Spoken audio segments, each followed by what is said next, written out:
And we're back. What's up, everyone? Here we go. So first, I do want to say a huge welcome to Constable, who is back, hasn't been around with us for a while. The Monarch of Evandale himself. Welcome back, buddy. Glad to have you here. We were just talking about you. What's that? Yeah, actually, we were. Raffle, as always. LARP Jenny, who's that dick? These up there were like Dr. Throat Punch. It must be. Must be weird. That's hold up. Do we have you? Hold up. Say something. What do you want me to say? Yeah, perfect. Okay, good. I just want to turn up your volume. Glad to be back, man. Cosmo Gamer 25. What's up, Joe? Also want to say hi to Donald, of course, our main man who's been here forever. Zen, of course. This is, I mean, you guys are just awesome. And then, of course, Lonely Tortoise. The latest of the Evan Dwellers to join this crew. Tonight we are without Eric, as you can see. He is enjoying his vacation. That's okay though, because the action is going to pick up with our friend Dietz and everyone there, as Dietz is about to dole out some of the missions that were going on. So we will be picking up that action there, and it's most likely going to be suggested. Actually, I'm gonna. You know what? Typically, I tell you guys what happens to your characters when you're missing. So this time I'm going to let the party determine what happened to Eric's character and where he is. We went to Cyber Disney.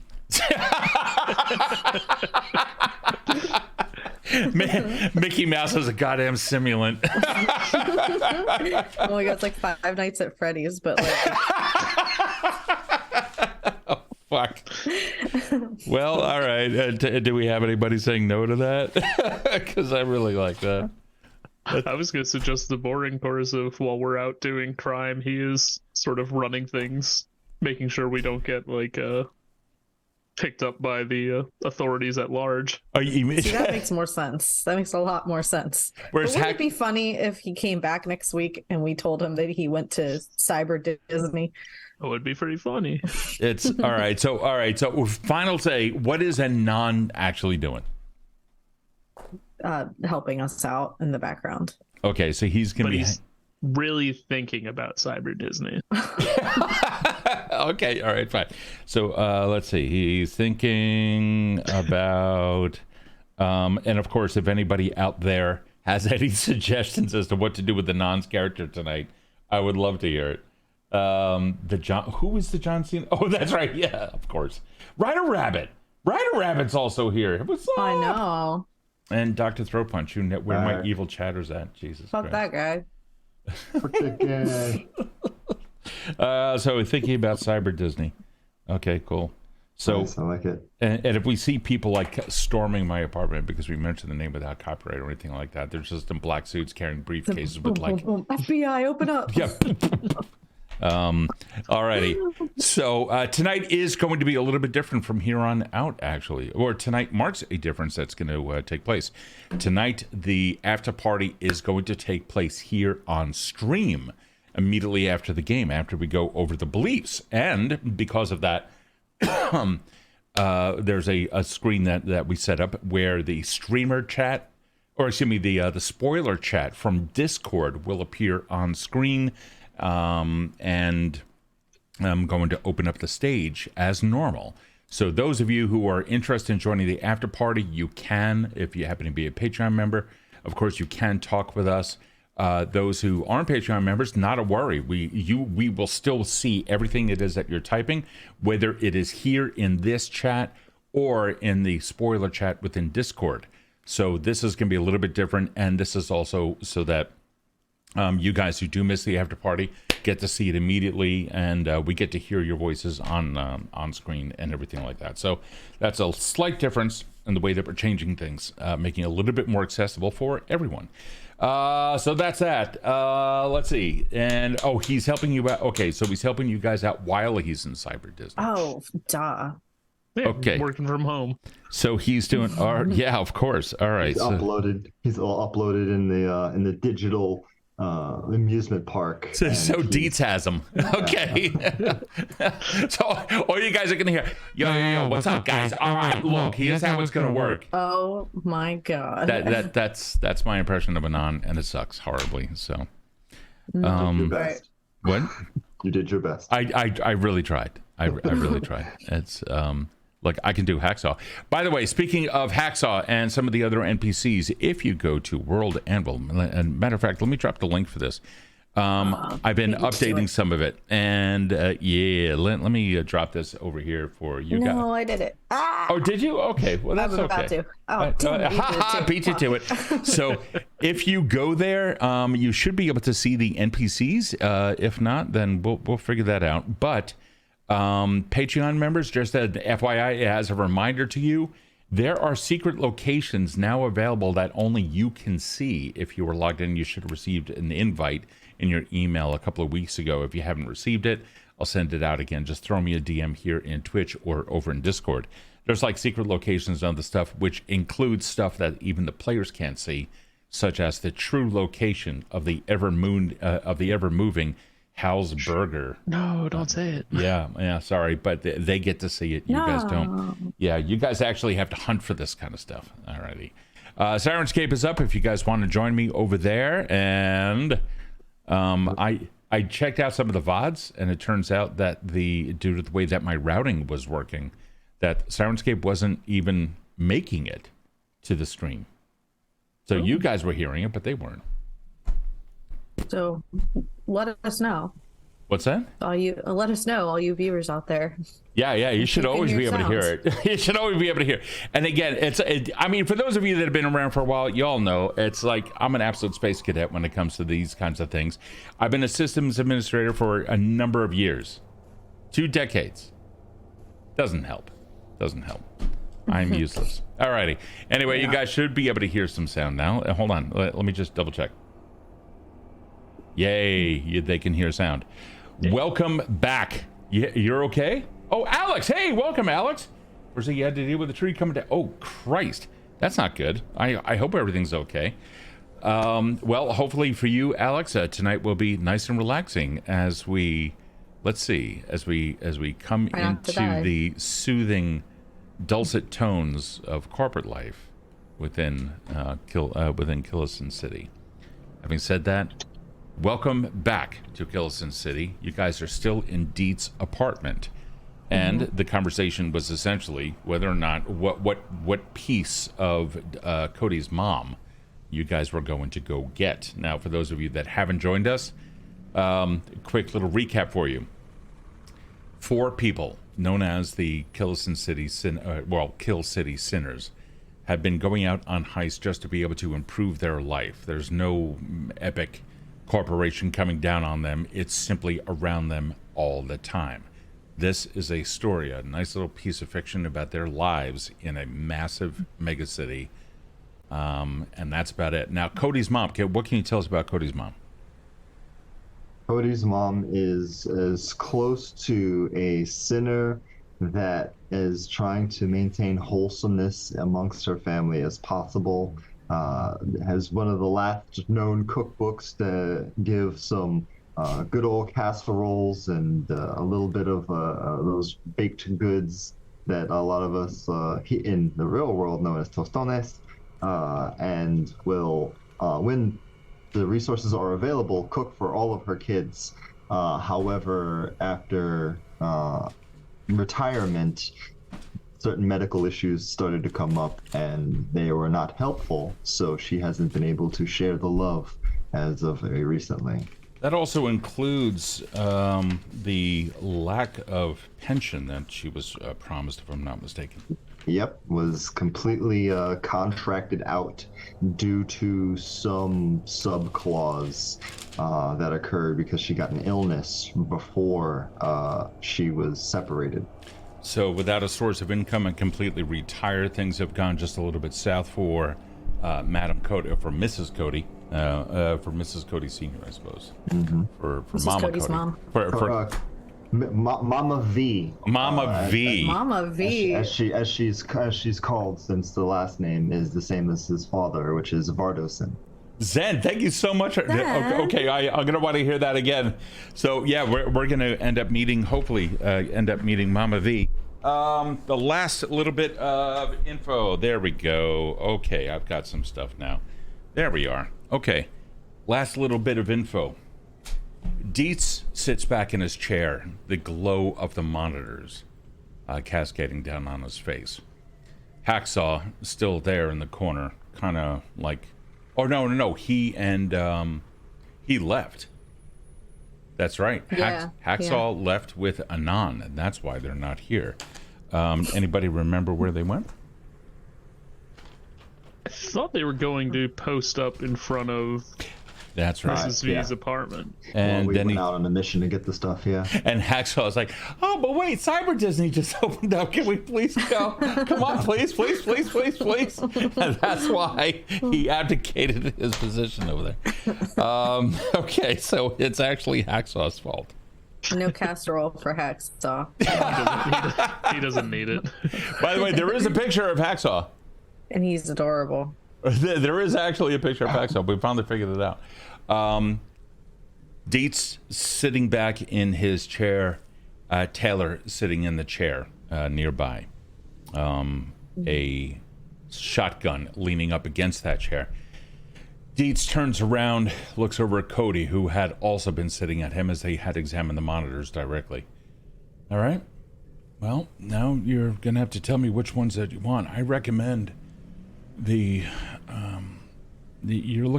said that your mom has a problem with her spine. So there's a neuro column that we can get for you. However, it's, well, let's see. And he punches a couple of buttons on his screen, or punches a couple, oh my God, how fucking 80s. It's like, on his screen, and up comes a map of Killian City with a couple of little swipes and a couple of imaginings. Oh man, I'm rolling ones tonight, Go guys. get a beer. I know. I'm seriously. I'm about to go get a goddamn beer. He zooms in on a location. You guys have kind of been in this neighborhood, and you recognize it as a storefront of some kind. Attached to that, a little bit of a storage building. He, on there, you see a dot. He looks over at Kode. Over here is where you're going to find it. It's not in a medical warehouse. But, and then he zooms in a little bit, it's going to be a little bit difficult to get to. You're going to have to get past some folks that are still, that are kind of protecting the place. It's a leftover. It's a leftover shipment. And you see a blip as after he hits something, types in a couple of parameters, and it zooms in on a small blip. There it is. And you see the blip beginning to move. Is there like a number, the color of the box that I gotta pay attention to? I can get in there with some bullshit, but I don't know. Last description was it's most likely in a plasticine case, about a meter long or so. Got it. But it's moving? He looks at the screen again, like kind of taps something in. Yeah, it's moving. You sound like that doesn't happen and that we should probably go get it now. That's pretty much what I'm thinking. I mean, they may be just moving stuff. Yeah, it stopped. I got a thing that might be a problem if it's moving. What if the one that we have a lock on is attached to a guy already? What if somebody did the thing that we're doing right now? Okay, well, hold on. This piece was guaranteed. Hold on. He starts typing into it, and a look of concern comes across his face. You see the blip disappear, then you see it again. And then he reaches over to the screen, touches it with 5 fingers, and pulls the image out. And you see a 3D environment beginning to appear. You see sensors on his desk also lighting up as holograms now begin to take over the area. He spins it around a little bit and tries getting into it.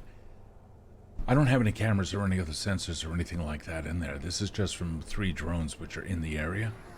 I don't know what it is or why it's moving, but it's kind of at carrying height, so they just might be shifting some stuff around, hopefully.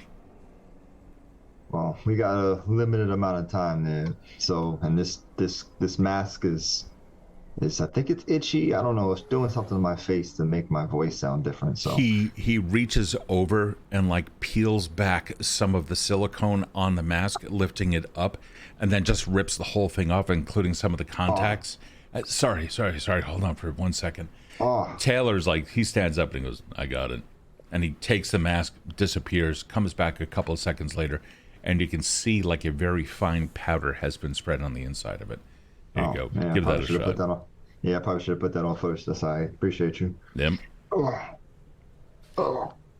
And again, Kode now looks completely different. Kode, describe how you look now.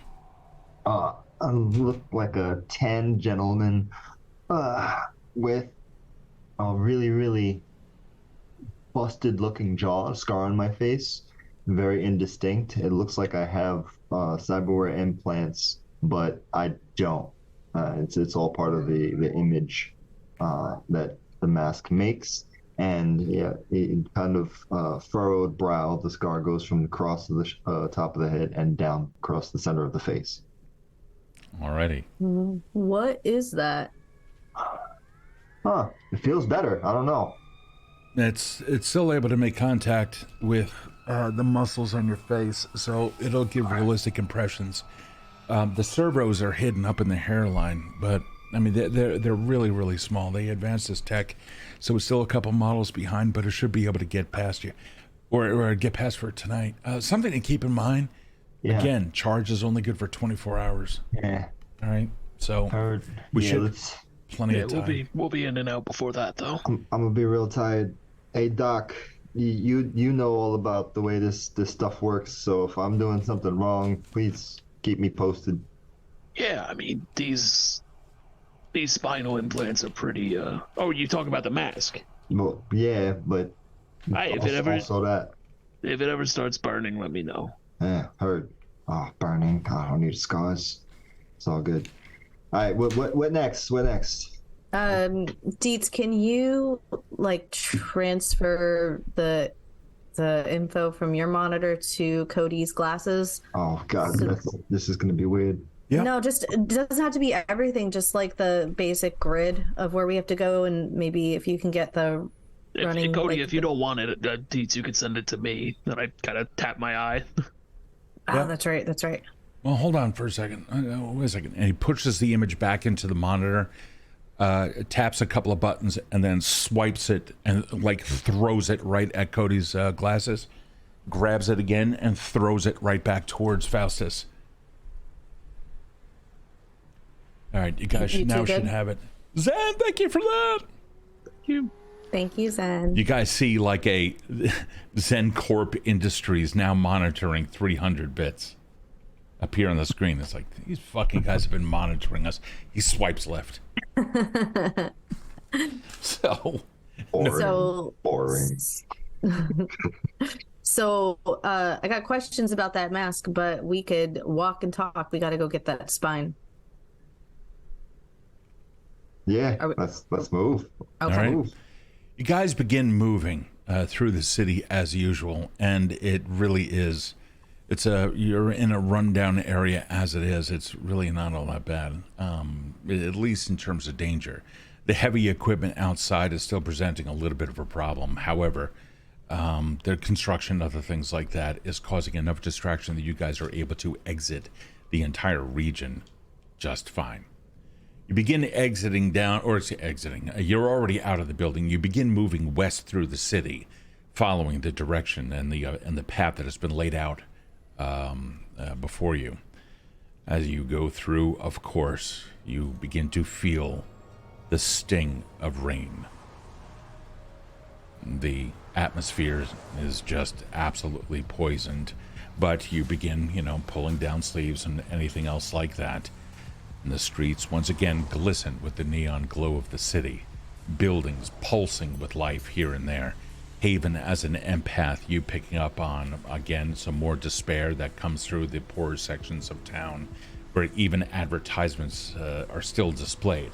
Corporations still kind of hoping that somehow, some way, even the last credit from these poor people would still be spent on their wares.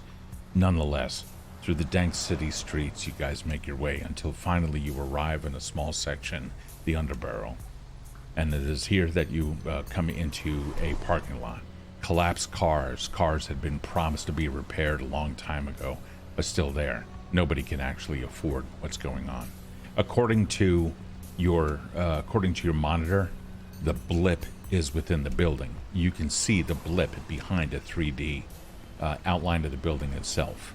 And with that, the attendant at the station says, "I'll be right back. I'm grabbing a beer."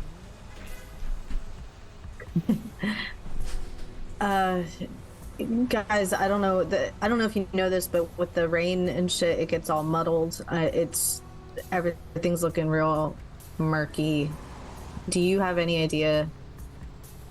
I know he's around here, but hold on a second. I'm gonna turn my blinders to like halfway, so you can't see.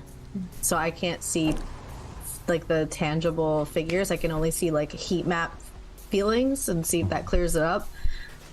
But it's still pretty shitty. So it's a little clearer, but it's harder for me to see. All right. Yeah, no. As you guys have gotten closer, you can see that the blip, again, you can see within the building to some degree. You don't see shells or contents or people. You just see the blip. But as you begin moving, a parallax effect kind of kicks in, and you see that the blip's not actually in the building, but it's just on the other side. Kode takes off the glasses for a second and looks at the building to see if there is a point of entry that he could possibly get to that doesn't have access normally. So, in front of you, small parking lot, maybe enough space for 6 cars up against a wall. Mm-hmm. To the left of that, framing the parking, this little parking area, is the entrance to a garage. That garage is open, light pours out. Within, you can see racks of parts and other things like that for cars, 2 of which are up on lifts. On the other side of the wall, where the cars would typically be parked, on the other side of that wall is a store. So the entire building is kind of like L-shaped. The store here, the garage here, parking lot here. You guys are coming from this direction. So there's a store just on the other side of that wall, garage to the left of that.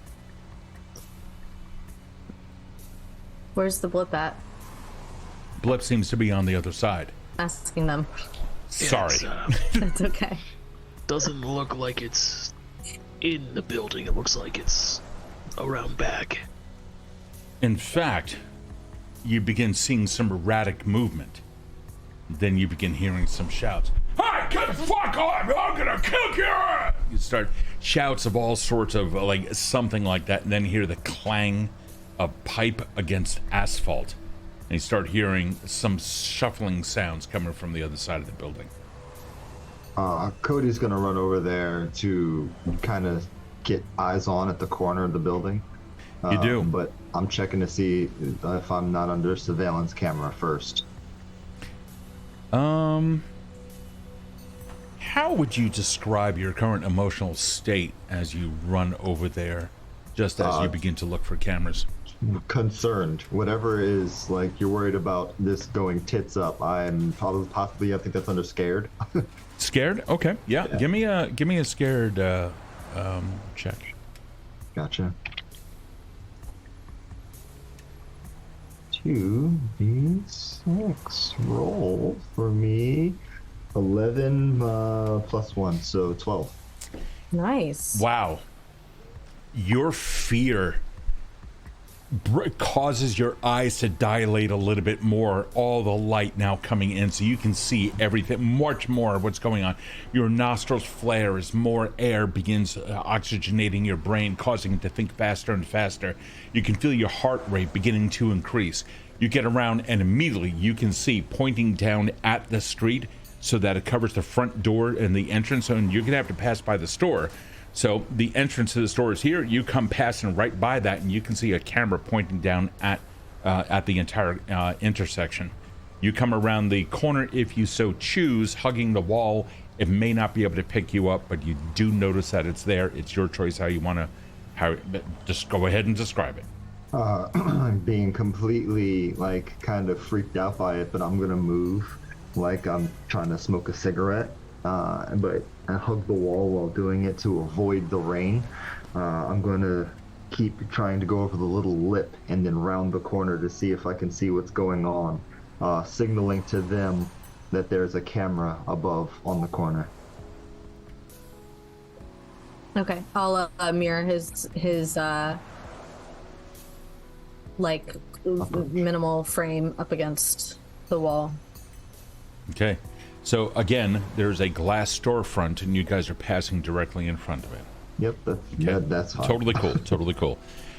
Just as you're passing by, light, of course, illuminates your shape, casting shadows down on the pavement down off to your right.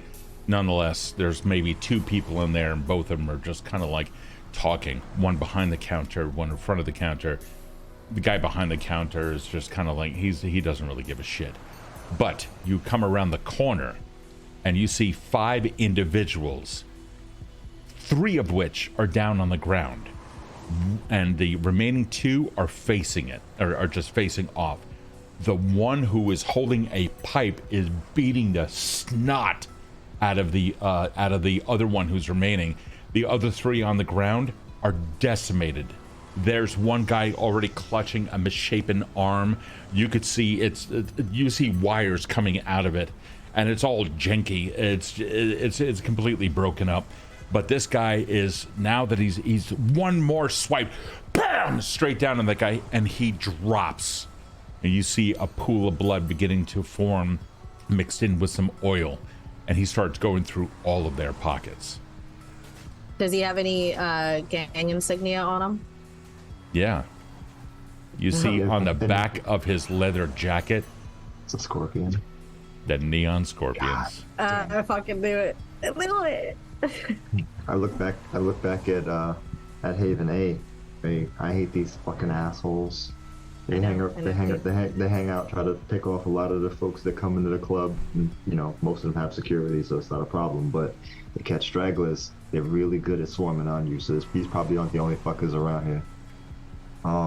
That's fair. You want me to draw them off? Is there some way you could figure out where the fuck the blip is? I mean, you could see the blip. Oh, damn it. Yeah, right, yeah. I'm tough enough that I could see take it. It's in him. The neon scorpion? Yep. Listen, I know you said that you were concerned that it was in somebody, but it couldn't have been a better candidate. Well, it's There's only 2 of them, right? There's only 2 of them? You only see one now. Oh, only one. Yeah. 4 are down on the ground, possibly dying. You can see, Doctor, you can see that all of them are breathing, but shallow and rapid. if we don't do something, those 4 people are gonna die. And I'm not really willing to let that happen. I gotta go to work. I gotta go to work. Alright, got it. And Kode is gonna take a quick track runner stance, kind of get his footing right on the corner. Okay. Line himself up towards the scorpion, and I'm going to do that spear tackle to see if I can just with full speed, all my power straight towards him to see if I can run into him. I'd say that's a little bit of a risky move. Yes, very. Okay. So, Mike, remind us the rules for Powered by the Apocalypse, the Veil. How risky moves work. So, this move here would be risk. When you are aware of and act to avoid. Oh, when you act to avoid imminent danger, it's not really that. We could probably call this neutralize. When you use force to attempt to neutralize a threat, take control of the situation, or maintain hold of something you have with the chance of taking harm yourself. Oh, yeah. There you go. Yeah, so roll plus your emotional state here, and then we'll figure out what happens. 2d6.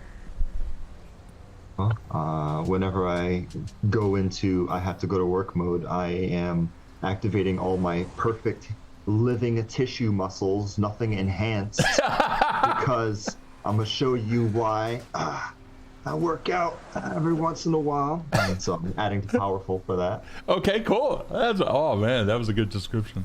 That was really good. 8 plus 2, so 10. 10. Holy crap! Yeah. So you're gonna generate 3 whole, and you're taking no harm while you do whatever it is that you're about to describe. So, if I definitely have the jump on him, since he's facing the now wounded people rifling through pockets and picking up stuff, I have an option to slide right under his knees, which should buckle him and come up with an underhanded, like two-handed smash to where his face would be. So I'm kind of catching him and making him kick his own face. So, wow, okay. Oh. At last described, right before you decide to take your action, he was leaning over and started to rummage through their pockets. And he had put the pipe down in order to do so. He doesn't even hear you coming. You psyched yourself up for this. You knew exactly what the hell was going to happen. You're kicking off of that wall, right? Yep. Okay, yeah. He doesn't even hear it. How far would you say you are from him? I would say about like maybe 8 meters. So. Boom! You start. Yeah. Okay. Cool. You just. Boom! He does not even hear you. You can see him beginning to stand up as he hears the kind of like damp footsteps heading towards him. He has no chance to react. Describe the exact effect. He would take 2 harm and for the martial arts usage, and he would, depending on how tough he is, would be incapacitated from the blunt force trauma to his skull. Yeah, you take out his knees exactly as planned. He then lands on his back, hits his head, and you can hear a think as steel hits the concrete. Oh, fuck. Also, his jacket absorbed a little bit of that. Mm-hmm. He puts his elbows down for a second, it's like looking around, and you can see a glow coming out of his right eye. He turns around and tries to get some idea of what the fuck just hit him. Now, as a reminder to Erin and to Mike, of course, this is opportunity-based stuff, so feel free to interrupt. Do what you gotta do. Yeah, I am. Go ahead. As soon as I saw this guy kind of moving around on the ground still, I'm gonna follow up on Kode, and just if he's still on the ground, I just want to kind of clamp the big claw down over neck and shoulder kind of area. Oh shit! Okay. Just hold him down. Good. And I'm gonna manifest my gift on that for being unnaturally strong. Okay. So I have to roll my symptoms. Oh god. Okay. I rolled an 11. That's great, right? No, he has to roll low for his for symptoms. for my trigger roll. Yeah. So on a 10 or higher, the MC, Steve, that's you. Yo. You choose one of these. Oh God. So, so either the pain hits and I take 1 harm, or you choose 2 from the 7 to 9 list. Mm-hmm. The 7 to 9 list being everything fades to black as you pass out, you lose control over blank, one of your symptoms manifests itself in a big way, or you lose track of blank. You instruct your muscles to signal down to the arm to expand out the claw as it begins coming down on him. But at that moment, the healing is just almost finished. Some of those parts are still a little bit raw from the last time that your symptoms started kicking up. And you can feel it, and you smell the immediate burning of flesh as a short takes over the arm. And your claw goes... You can feel your muscles immediately contract in a painful thing. And yeah, you're going to take 1 harm. Oh, damn. Okay. Haven was right behind, and she's got her particle blade out, and she's curb stomping that head back on the ground and pinning him there. Okay. With the particle blade to his neck. Now, Mike, your roll 11 or above means that you still were able to succeed, but the use of your augmentation caused this, right? Yeah. Okay. So, Haven, you start running towards him with the particle blade now completely drawn. Doctor, describe exactly what happens. Oh, I think it's like having the big, like, heavy claw clamped in place and like having those spasms going. I think like just like manual screwdriver just jams into like a servo and the claw just like seizes up where it is on the ground. Okay. Oh, so it's in the ground. It's not on him? It's like pinning him to the ground. Oh, on either side of him. Yeah. Gotcha. Okay, So cool. I was thinking like one part of the claw kind of like up by the neck and the other like under the opposite arm. Not a problem. Seat belting him. Yeah, you can see a little bit of sparks coming out, and the asphalt is starting to grind up as the claw continues to try to come in. You jab the screwdriver in there, and it just like seizes down, completely embedded in the street. He's like, "Motherfucker, let me go! Who the hell are you?" Shut the fuck up. And I'm gonna get real close to him, and I'm gonna say, my friend here's not looking too good. I could take that screwdriver out, and you'd be in 2 pieces in a second. So you better fucking answer some questions quick. Who the fuck are you? Oh, god damn it! You done? His eye goes a little bit dimmer. Does that look like is that indicative of him dying? Like, I feel like I would No. know that. No. Okay. All right. You got something we need. His face contorts in pain, and he's like, he reaches up around the arm slowly just to feel the back of his head, and he pulls back a greasy substance mixed with blood. I ain't telling you shit. Well, then you're not really gonna get fixed. Yeah. Believe it or not, I'm a doctor. Of course you are. The fuck you guys want? I did nothing to you. Where'd you get that back tech there, buddy? The fuck? Your augments. I ain't telling you got something in the dick. column. Fuck off! I ain't telling you shit! Oh, this is gonna be great then. Yeah, I need your back, not your face. I'm gonna punch him in the mouth. There's a thunk as his head has nowhere to go. Your fist just comes right in as the back of his head continues to make contact with the concrete. Hey, buddy, I'm gonna keep going till I hit concrete. Unless you start talking, let's go. Go. Wow. Hey, Pal, listen. Believe it or not, I am a doctor. One way or another, we're getting your spine. And if I do it, I could put you on a nice medical table, we could have you sedated, I could even put in a new one for you. But if you keep up this tough guy act, I'm gonna let Haven do it, and she has not had nearly the level of training I've had. Haven, you, as the doctor is talking to him, you're beginning to get a shift of emotion. As soon as Kode lands in him, the very first thing that you get is a mixture of anger and fear. It's just like bleeding off of him. But then you start, as soon as they mention the threats and the surgery and other stuff like that, you begin picking up on pangs of different kinds of emotions. How do you want to react to this?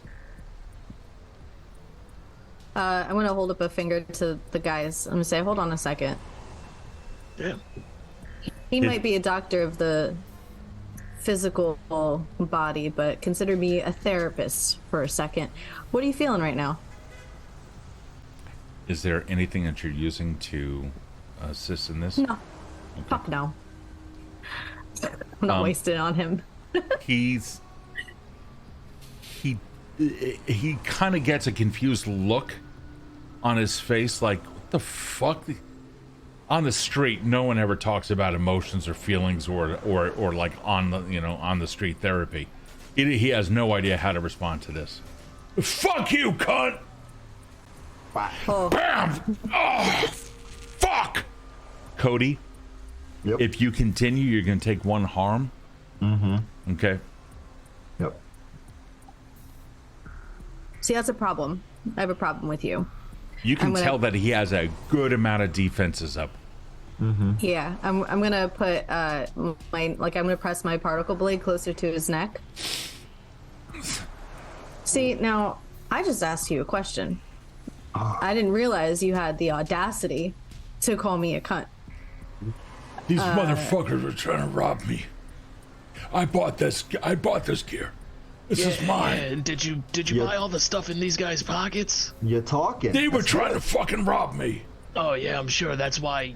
Yeah, all right, bud. He spit some blood out of his mouth. I'm gonna look at the 4 that are on the ground. Do they look like anything that would be in a fight for any reason collectively? You see a male, a female, 2 teens. The same manner of clothing, street, poor, like the majority of the city. A couple of augmentations that are like several, series old. One has an arm that looks like it's been ripped off more than one time. Another has, you can see the metal of where the ankle would be. One has like an ear. You can see the dull blinking teal light still on it. But you can also see what appears to be a small red light that's just peeking out through the fibers of a shirt, and that one is just boom, boom, boom, boom, boom, boom, boom, and it's fading in brightness. None of them are truly really responding, but 3 of the 4 are kind of they're kind of in and out of it, groaning in pain. All right, the 4th one is the one I want to get. Now, the one with the light? the one with the light. I want to pick them up and bring them over to Doc. As soon as you pick them up, you can hear a crunch or a crepitus as bones begin to move in awkward directions. Yeah, if I see cute Kode moving, I'm like, no, lay him down gently. Oh. Haven, do you got this covered? Yeah, I do. I don't want to. I can drag him to you. I don't want you letting off of that guy.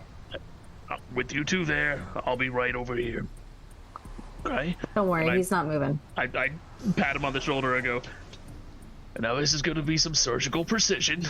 and I start like pulling back up before I unjam the screwdriver out of my claw, and then just clear it before it like snaps shut. You see this guy, the guy on the ground, the Neon Scorpion. He's starts moving just a little bit. Haven, where's your blade? It's up against his neck. It's still okay. Don't fucking move. It's not hard. I'm sure you can follow simple instructions with those 2 little brain cells you got in there. You detect a little bit of fear now coming off of him. He relaxes a little bit and holds his hands up. I got a question for you while they work on the guys that said robbed you. And you will talk. The thing comes up. Oh no, that's right. You had the screwdriver in there. Yeah, no, Yeah, I okay, yank it out. Oh, yeah. As soon as you pull it out, okay. I heard you say that they robbed you. Now I'm gonna verify that. And if I find out you're lying, I'm going to rip out your spine without any anesthetic. The doctor's busy at the moment. Do you understand? Do you want to change your story at all, or are you sticking to it?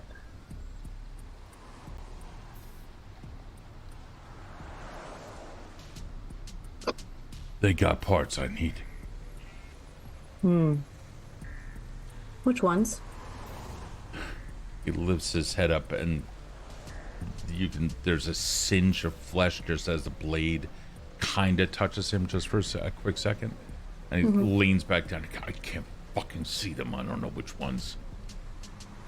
You don't need to point them out. I just need to know what parts you need.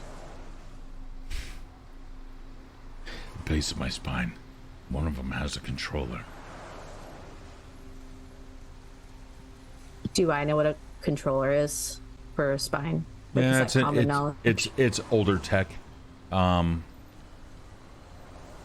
there's a like a box that kind of interpreted. It's very old shit. Interprets the signals from the body and sends it off to the parts. Later versions, much less clunky. It's the pieces themselves receive direct input from the body. Okay. What's wrong with your spine? Got wrecked in an accident. I'm gonna like flick my eyes over at Kode. Like, who meanwhile is making sure that, you know, the one who is non-responsive doesn't die, but Kode really doesn't give a fuck about the other people that are on the ground. Okay. They got. Okay. Making sure that the doc and Haven are good, though. Sure. Hey, audience, somebody say, give me a number 1 through 4. oh boy. 3.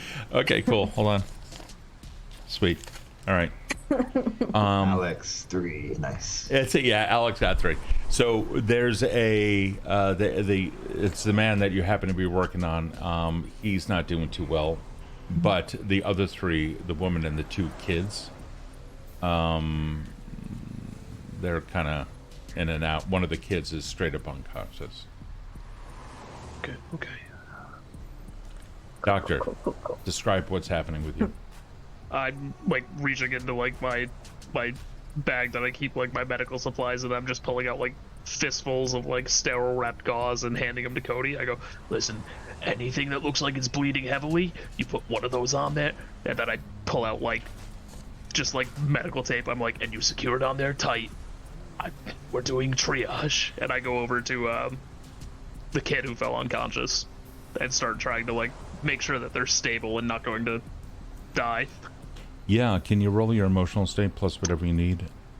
Yeah, I'm gonna say this is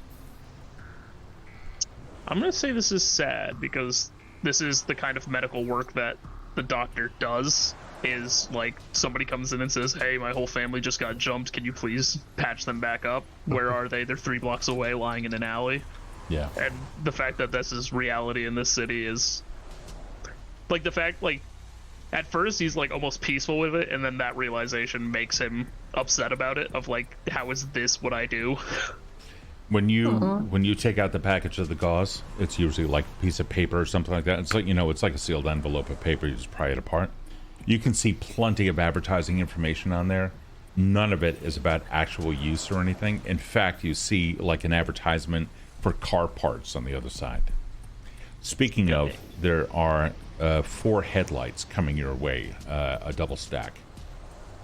Got a 7 + 2 for a 9. Perfect, thank you. Describe your actions. I think it's just like a quick like triage diagnostic of like what is. This like, is on the here kid. is worsening. Yeah. Unconscious, head trauma, blood loss.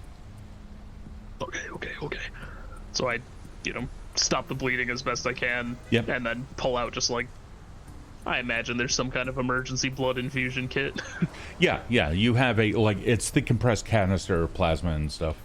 Yeah. So jam that in and.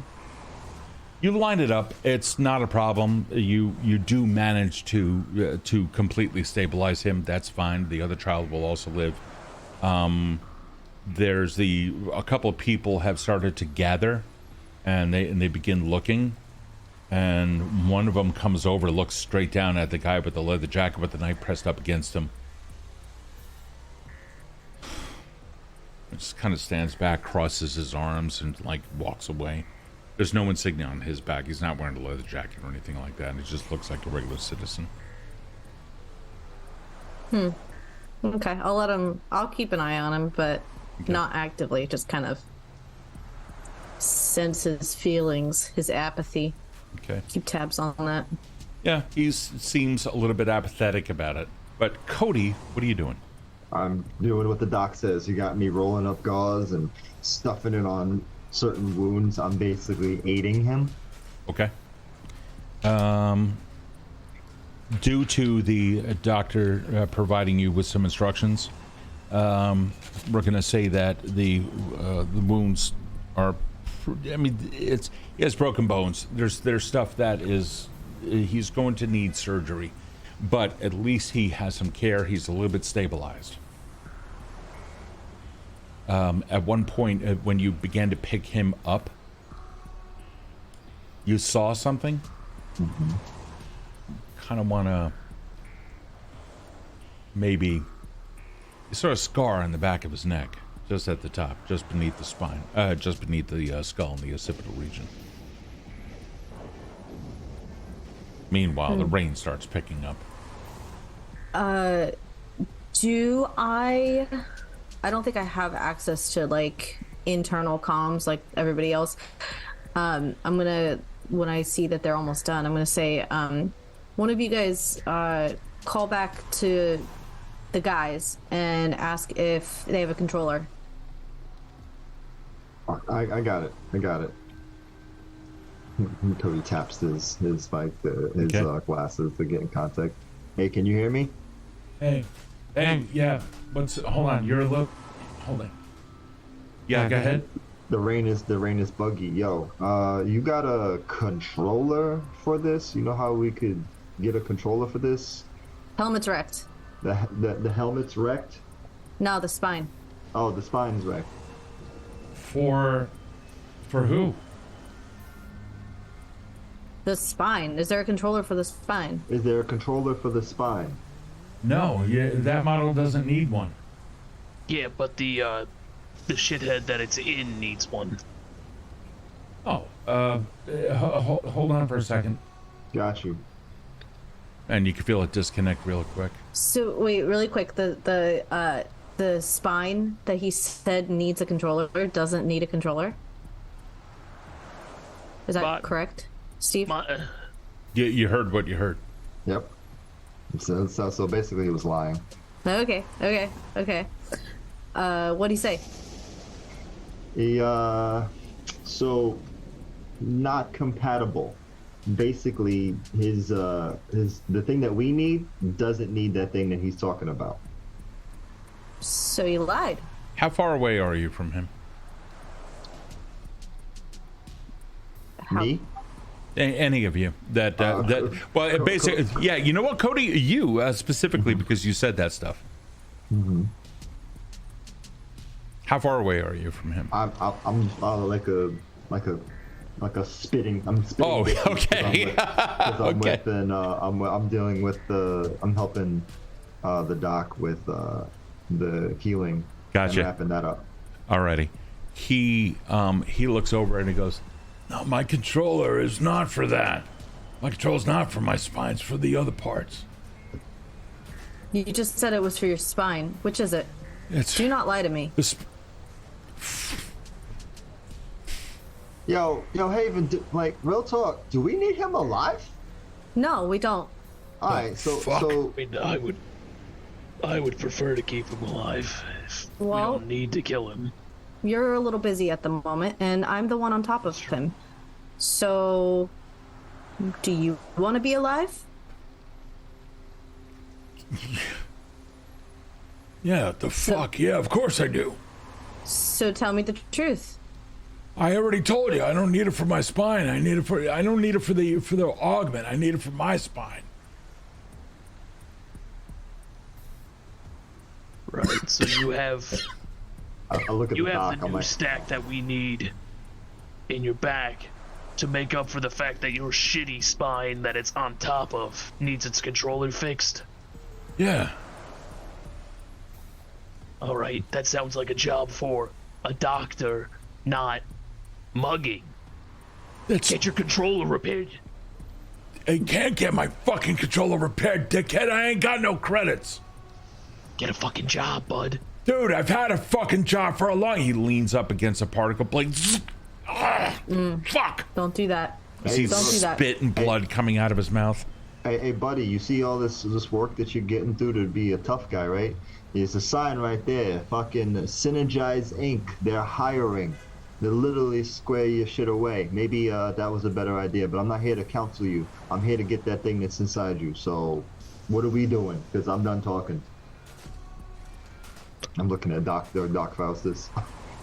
Well, now that I know we can take that spine without killing him, I don't really feel that bad. So, He's like, what the fuck? His eyes get a little bit wider. Haven, you want to roll him over?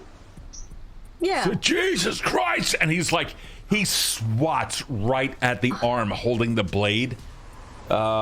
He hits your arm. Okay, and his action goes through your arm. It starts moving aside a little bit. How do you want to handle this? I mean, it was pressed against his neck. My goal was to. Is that an energy weapon?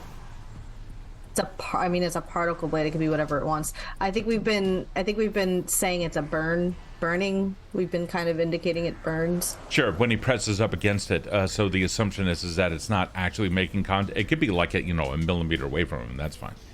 Yeah. So I would have liked to try to make him pass out from heat, like when you brand something and they pass out. So if he's going to press against my arm, I'd like to try to fight back and press it against his skin. I don't care where it lands. Yeah, he hits your arm. Your arm goes flying, but as it does, the blade runs across his neck. Yeah. And there's a searing pain. You can see a gurgle of blood come out a little bit, but it's immediately cauterized. Yeah. He turns over and puts his hand down on the concrete, beginning to stand up. He's taken another wound or another harm. I'm sick of this guy doing things that aren't helping us, so I'm gonna slide and interlock my legs in between his and alligator roll to keep him onto the ground. Fuck. Okay. Mike, how does this work? Be like a grapple or? I was just gonna martial arts. I was just gonna martial arts him. It's going to hurt. All right. Yeah. Go ahead, dude. Do your thing. Let's see. Oh, that's 7. I'm not happy about this. So now keep in mind, I told you guys last session that the hype train that they got you, it was a level 5, 1, 2, 3, 4, and 5. Yeah, I was going to carry over because you guys didn't use any of that. May I use 3? Yeah, dude. Of course you can. Put it up to 10. Oh, fuck yeah! All right, cool. Describe your action. So as soon as I see him even interact with Haven, it's like, oh, he fucked up. This is basically done. Kode will kind of glide down to the side and interlock his left leg in between his while he's hurting himself getting up, and basically do like I said, like an alligator roll to slam him back down into the ground and have him in a leg lock. So I basically grappled his leg so he can't go anywhere. He begins twisting his torso around, plants his hands down on the concrete in order to get up. His eyes come over off to his right to take a look at where Haven is, not even seeing what the hell you're doing.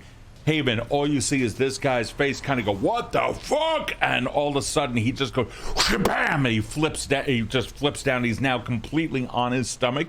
His arms are splayed out to his side, and he's trying to push up. But the lock that Kode has on him is just keeping him in place. I'm gonna come over and kind of meat arm down across his shoulders to kind of force him on the ground. I go, buddy, you're really not gonna want to struggle around that much, because if you roll over, I just have to go through more of you to get at your spine, okay?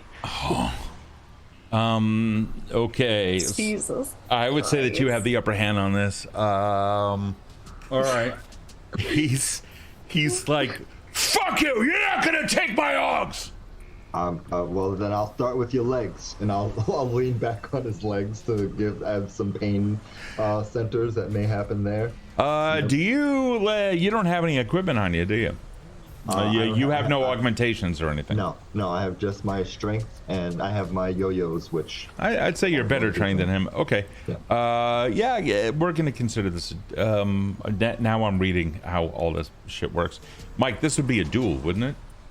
yeah, you could call it a duel. Yep. Kode, give me a roll of your state. Of my state? Yes. I'm mad, so no. Yeah, no, I figured. Sounds like you're mad. Go ahead. I have nothing in mad, so. Okay. Okay. All right. So my roll is. Come on. 7.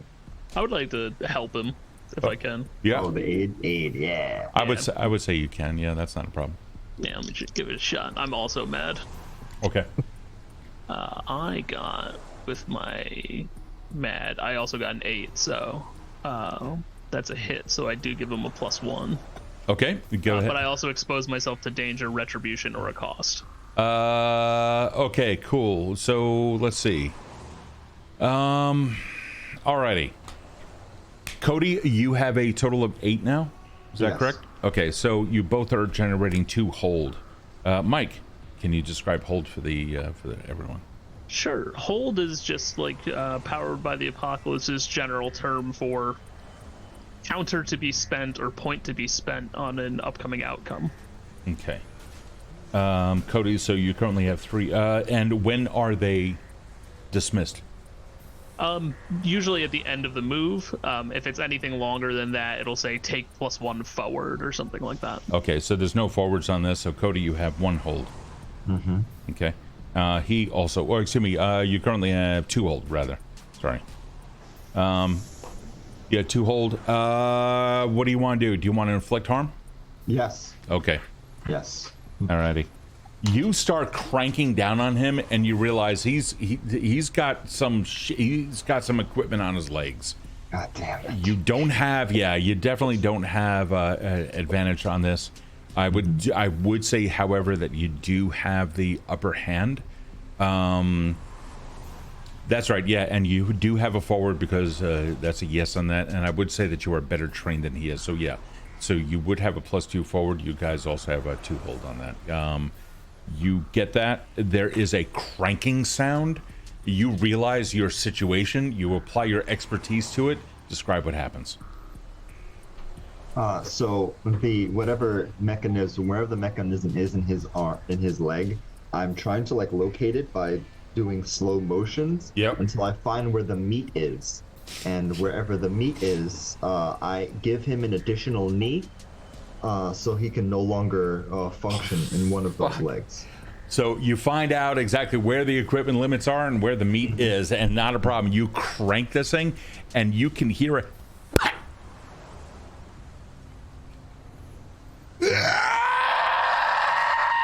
As his ACL is completely freaking ripped, he is screaming in pain.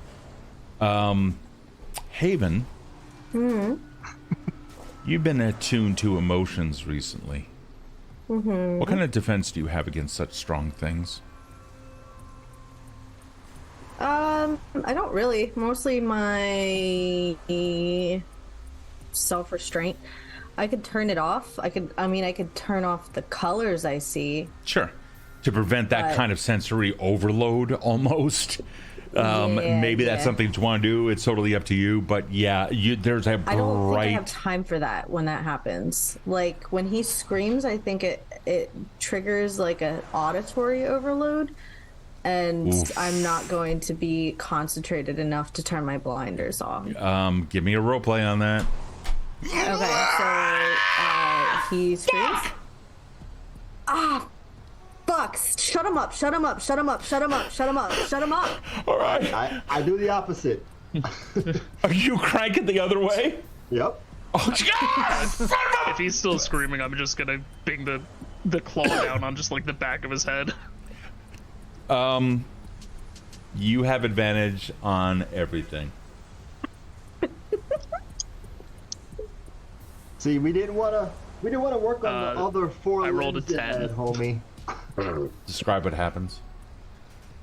I think even with all the restraint that I could muster, it's still like best case scenario with the doctor's situation here is he's lifting this thing up and just kind of dropping it, and it is a hulking piece of cyberware. Okay. No. It clamps down on him. Oh no, I wasn't trying to clamp it on him. I was trying to just clobber him with it. Oh, you go thunk. Oh, Jesus. Just as that claw makes contact with a metal skull plate in the back, the thunder above just cracks. The sky opens up. Rain starts coming down. mixing in with the ooze of blood and clear fluid coming out of his ears. His body lies completely still. You lift your claw up and you can see dented metal. Kode, you feel him go completely limp. Throw his legs away from me. Like, Cody's done with this. Jesus Christ. I'm gonna be sick. And Haven is gonna go and throw up. Because that was really loud and visual, and then all of a sudden there was deafening silence, and that completely turned her upside down.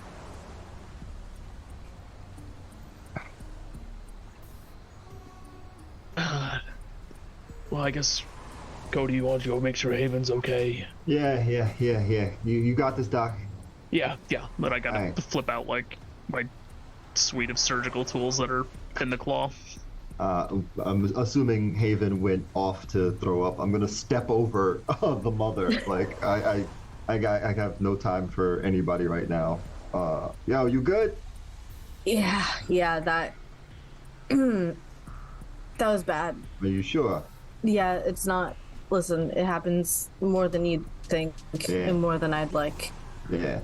Let's just get the spine, and it's for Mama V. We gotta do this for her and just be done with it. That's And listen, why.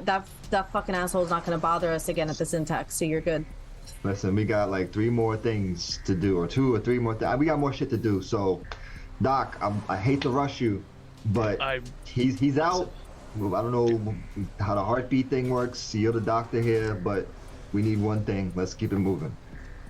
Yep. Looking at the mom and the 2 kids on the ground. Hopefully they don't hear this horrible situation that's going down. The headlights that were coming, one of them has stopped about 70 feet away, and just head beams just shining down on the area. Doctor, you have full illumination of that. But Kode and Haven, as you guys look around, you can also see the bystanders. Like, when that happened, they saw some of them were just really confused. They started turning away. What's the reputation of the scorpions, the neon scorpions here? Not particularly good.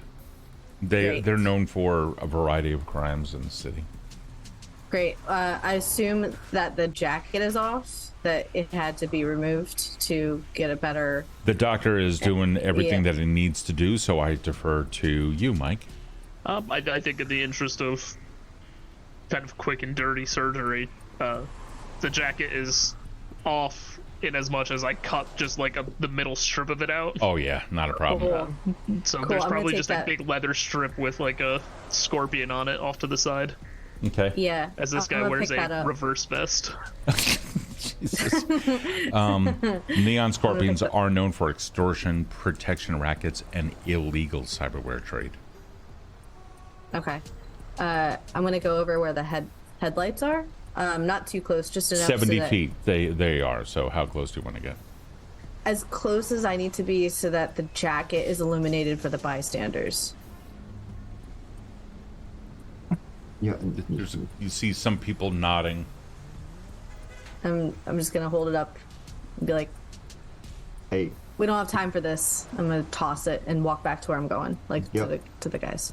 yo, Haven, can you hear me on this thing? Yo, let's just say something about repossession, and everybody can move along.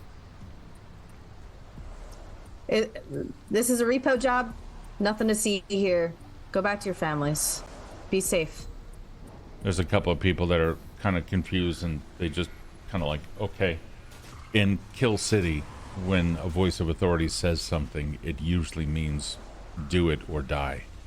So you see some people beginning to disperse until, Doctor doing his thing just kind of turns off the rest.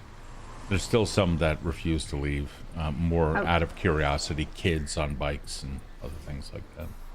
I'm gonna not argue for the sake of argue, but I'm gonna argue that if somebody says be safe, that it's probably not a insidious voice of authority most of the time. That's kind of like street code for like truly be safe. You're good.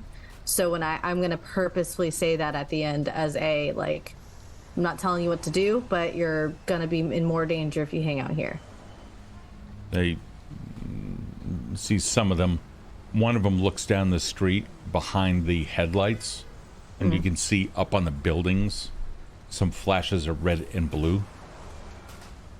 Oh shit. I'm gonna swirl back around. Guys, we gotta go get the shit. Let's go. Yep.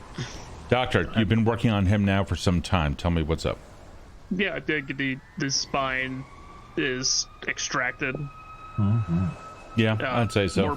I imagine the more modern ones are more of like a clamp onto the spine as opposed to a full-on replacement. Yeah, it's taking you a little bit of time. However, if I'm not mistaken, this is, well, it's going to require a little bit more expertise than what you have. You may be a little bit more of a messy job. You'll be able to extract the entire unit, but some portions of him are going to be with it. Yeah, this is gonna need some scrubbing.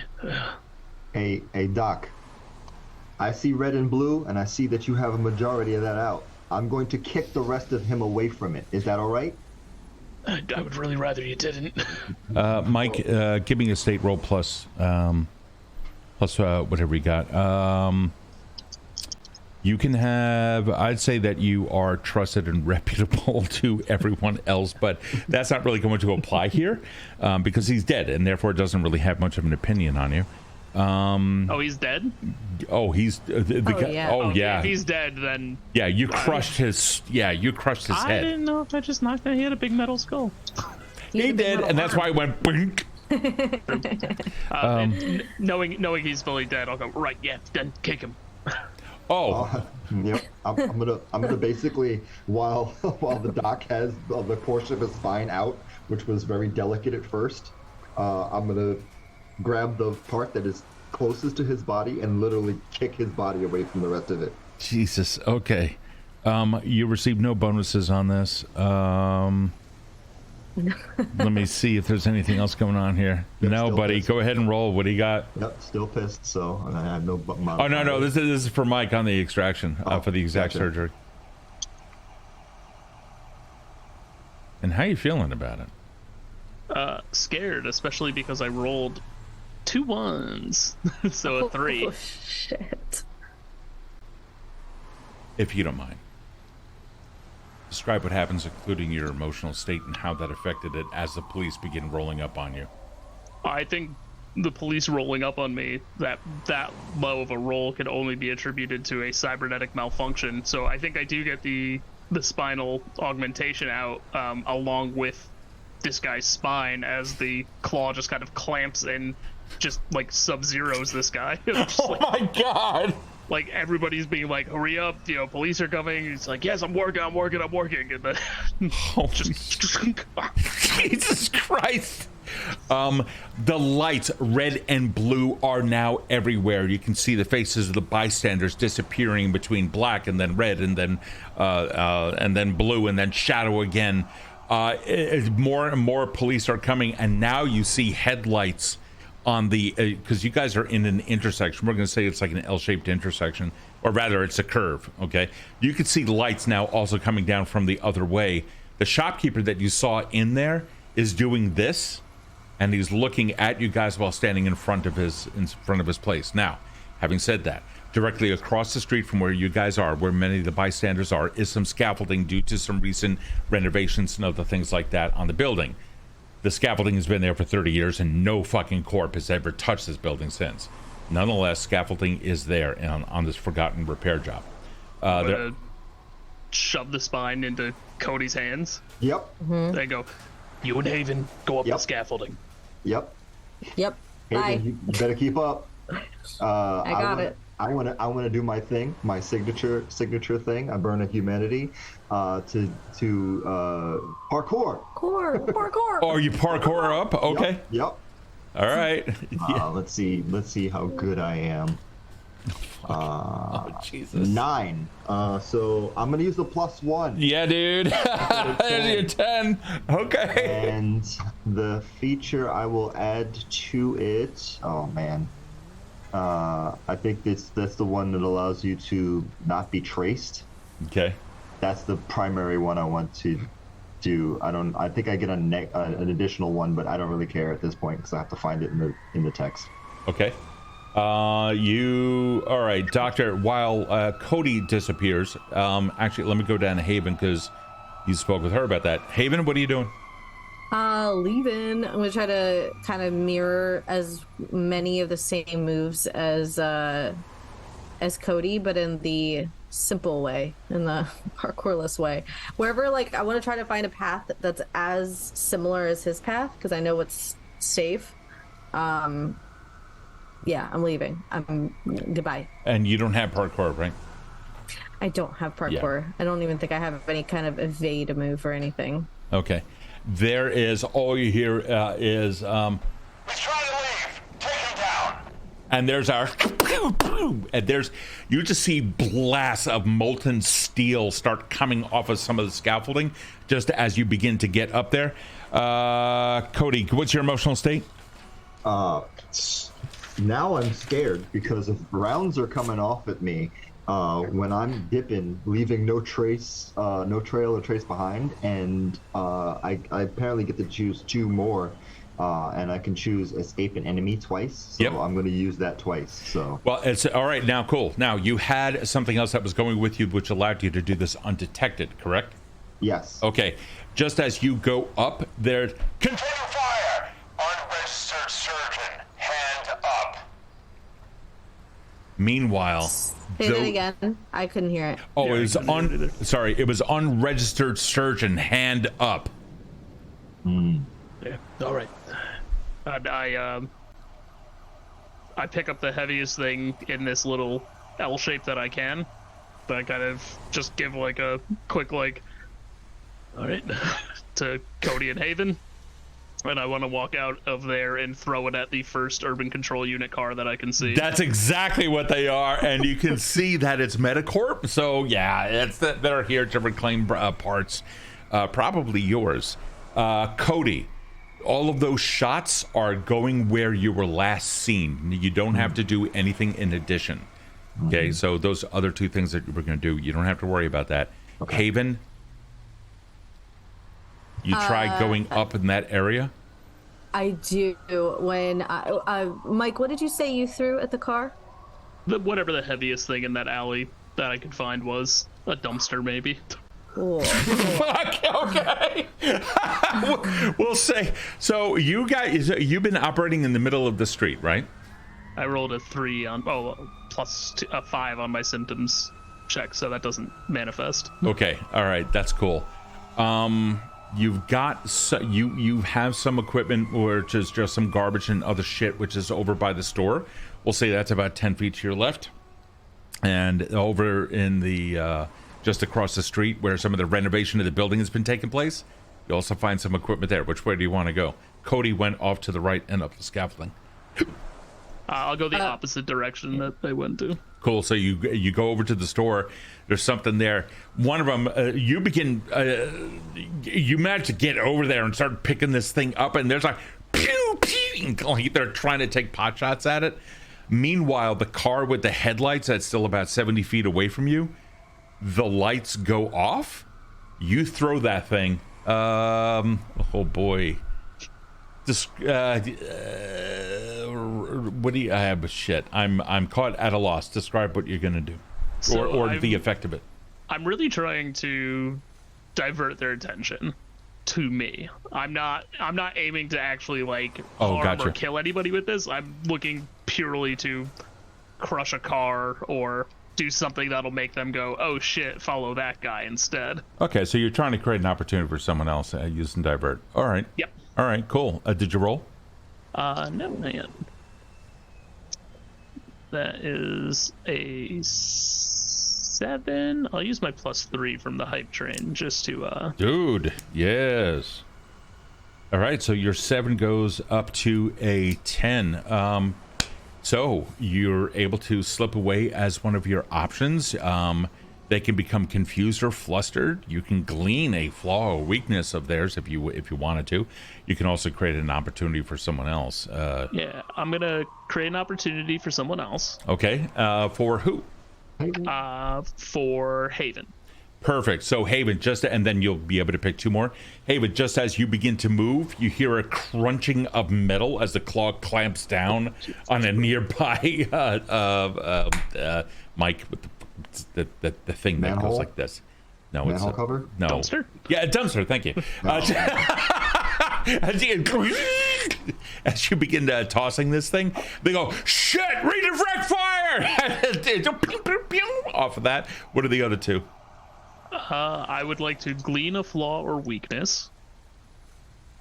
2 of them are standing side by side in the darkness, just as the brake lights of the car that was in front of you go off. You saw 2 of them there, and they look like they're in full SWAT gear, but their weapons were down because they were just beginning to. They came up and then were swinging around to do that.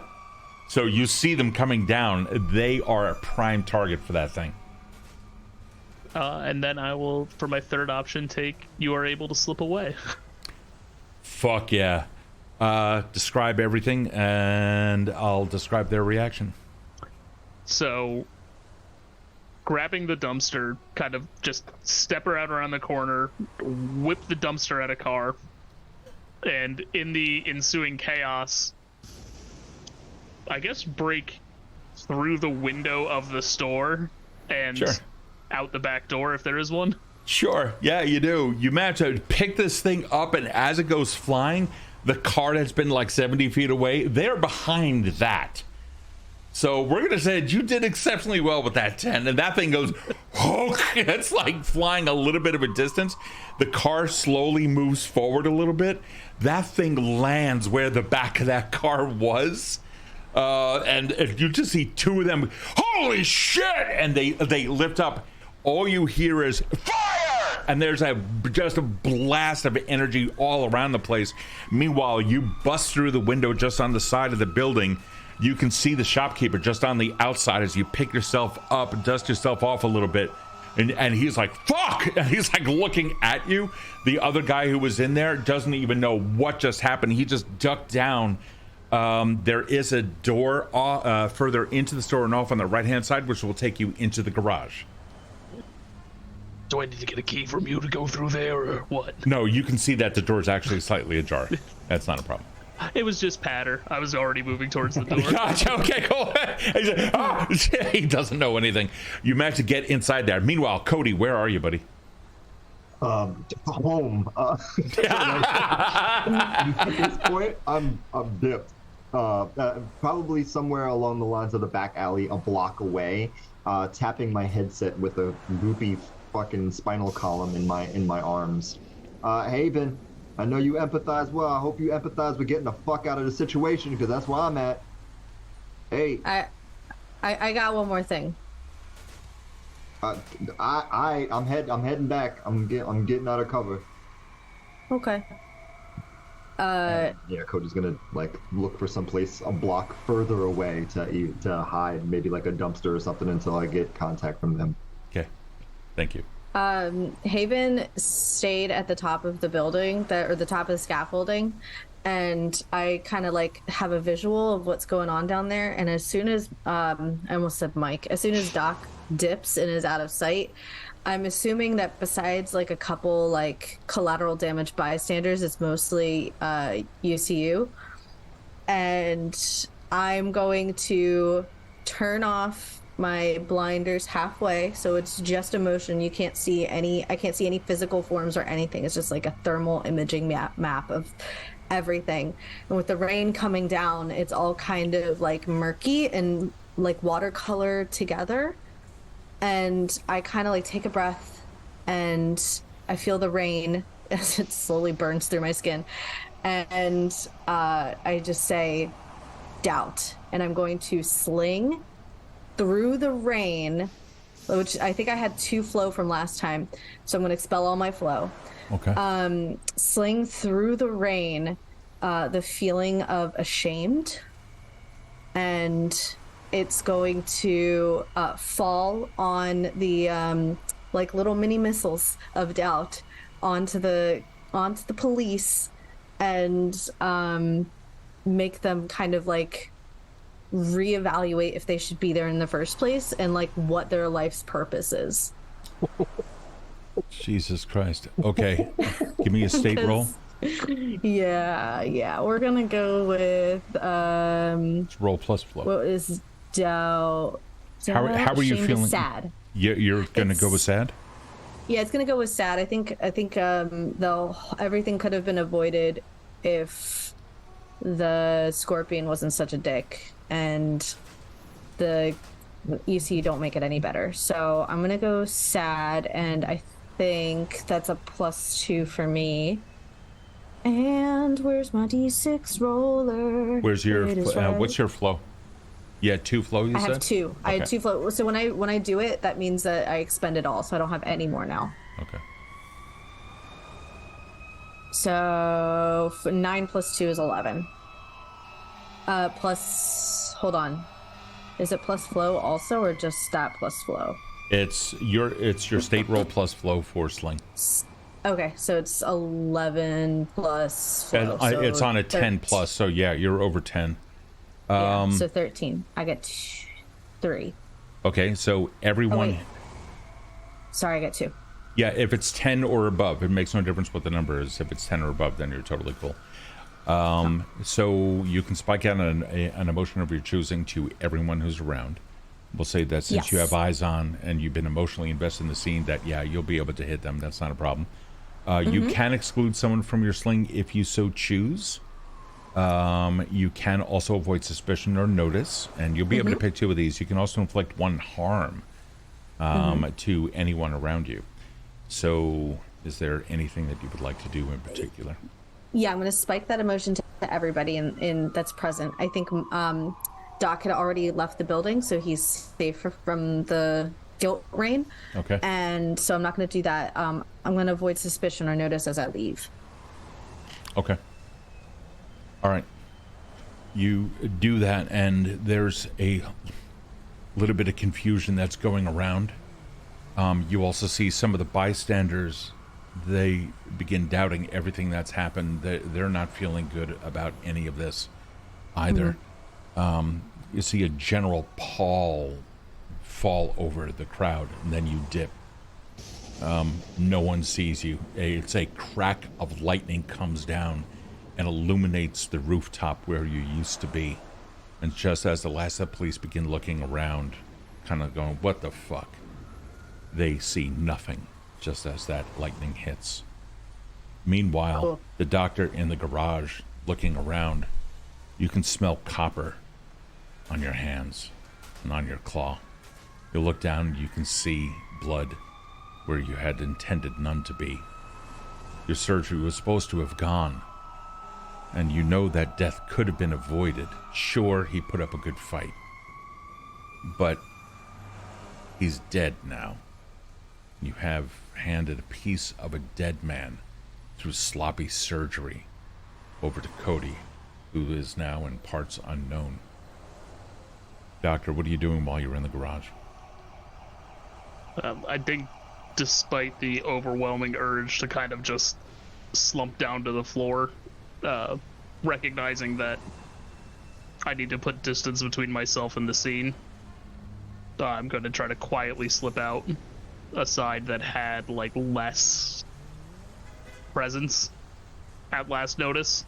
Sure, that would be the door to the garage was open.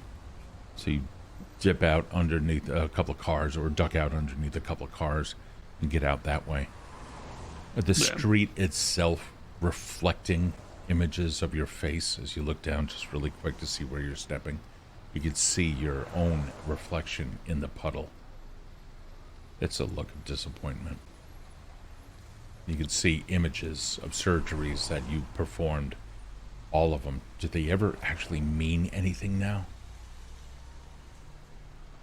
You continue out of the scene unnoticed. We take our scene over to Kode, who is now up on top of roofs, going around. Your clothing flooded with slightly acidic rain. The traffic far below you. Rain collecting around your feet.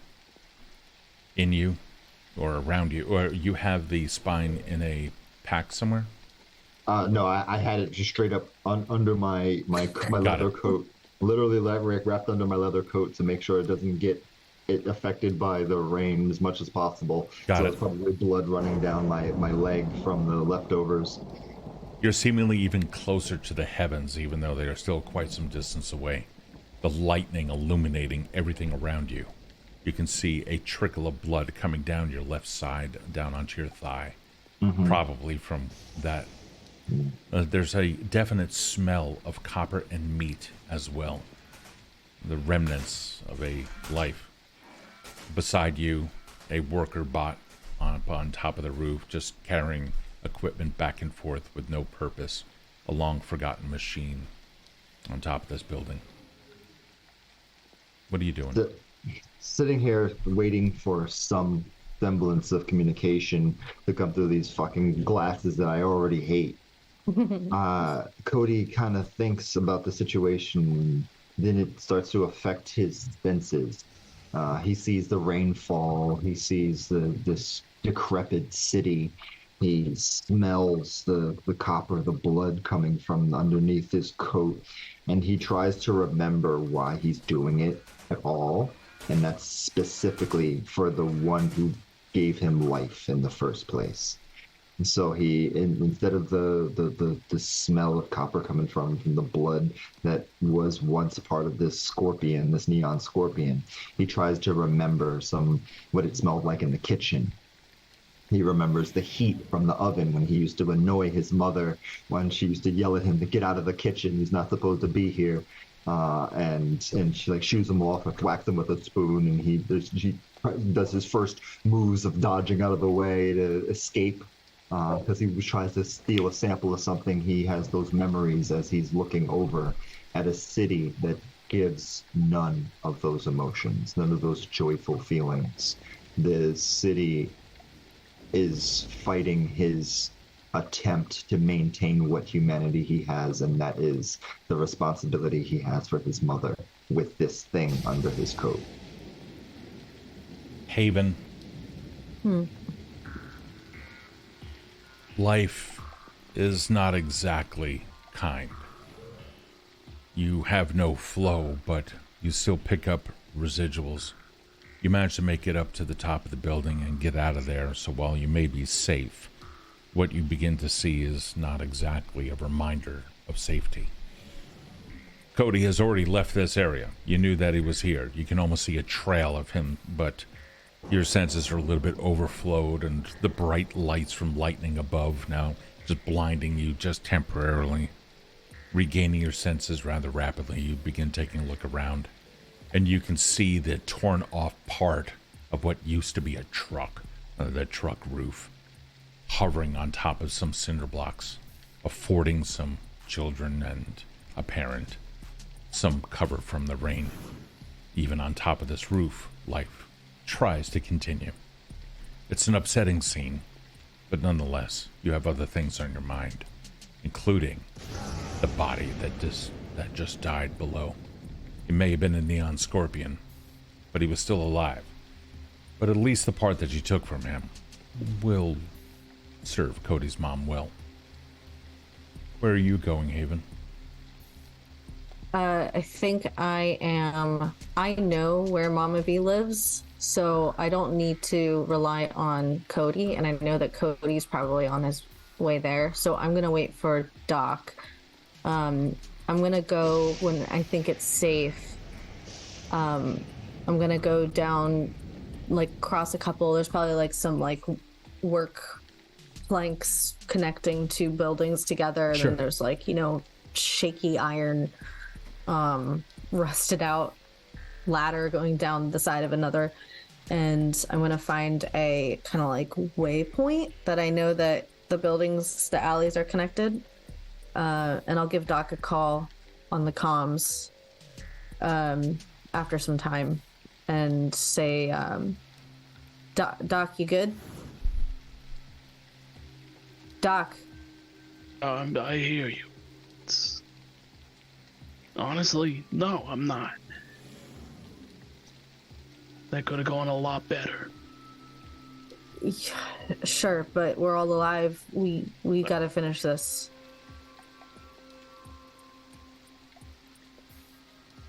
If we're just out here on the streets killing people for what we need, killing people so that we can benefit, how is that doing any good?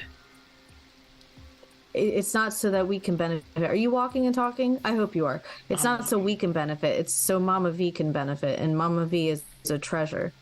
And the Neon Scorpions, I'm sorry, I have very little sympathy for any of them. Listen, I also, I'm not a big fan of, but it's just, for all we know, that guy had a family that didn't even know he did this. You know what I mean? He could have been somebody else's treasure. Okay. I doubt it. He seemed like a shithead, but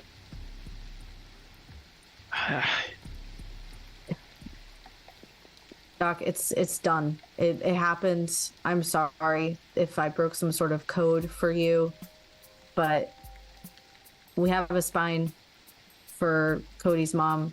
That's what we said we were gonna do. You gotta shut that shit off. You're a doctor, you're not God.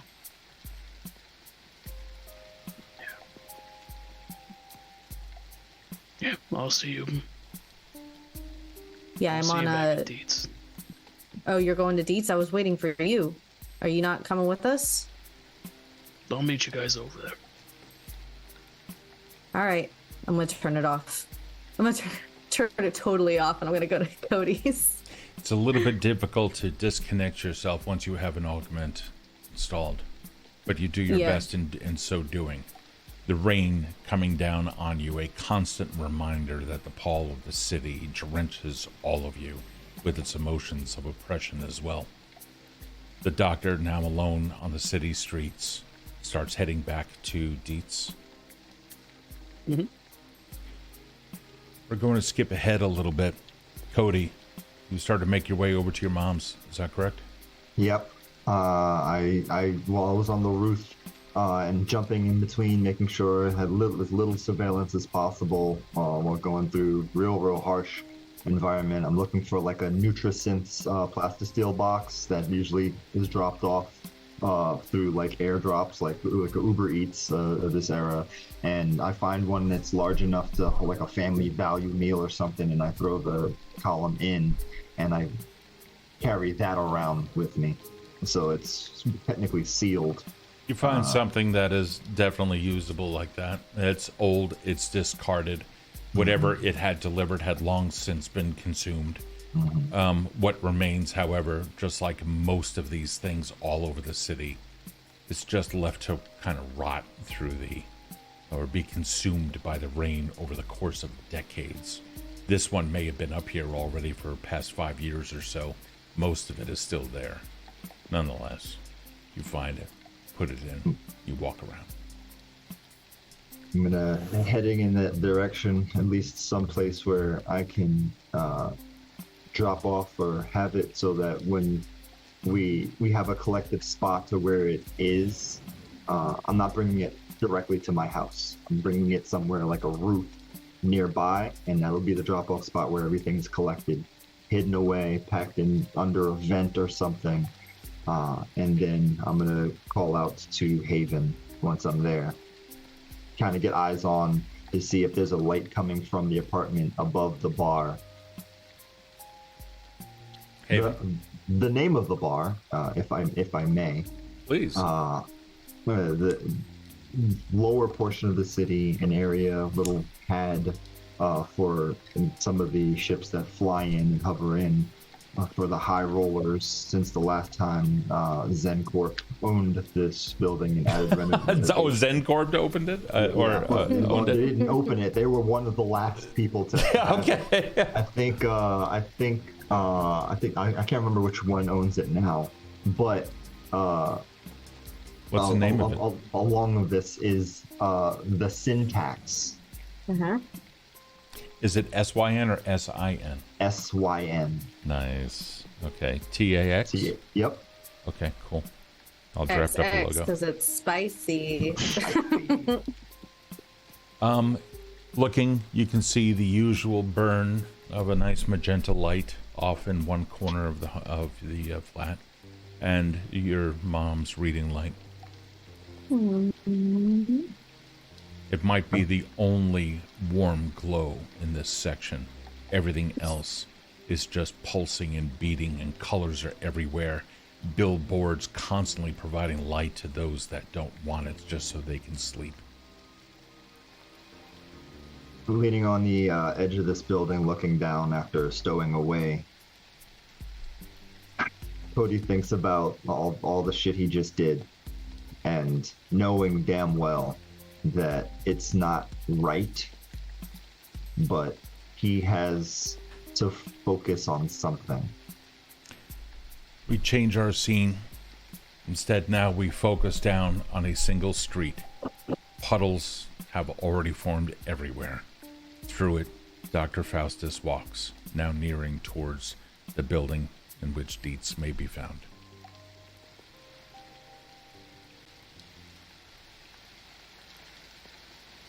Knock on the door. Yeah. Dietz, we need to talk. Hold on, I'll get him. The door buzzes, and the latch opens a little. Yeah, I go up. So likewise, with the cage door at the bottom of the steps, you go through that and up. You can see Taylor up there with a shotgun looking down. You all right? Yeah, I just need to talk to Dietz. Running. He opens up the door, holds it open, looks down to see if you've been followed, follows you in, shuts it. You see Dietz. Hey.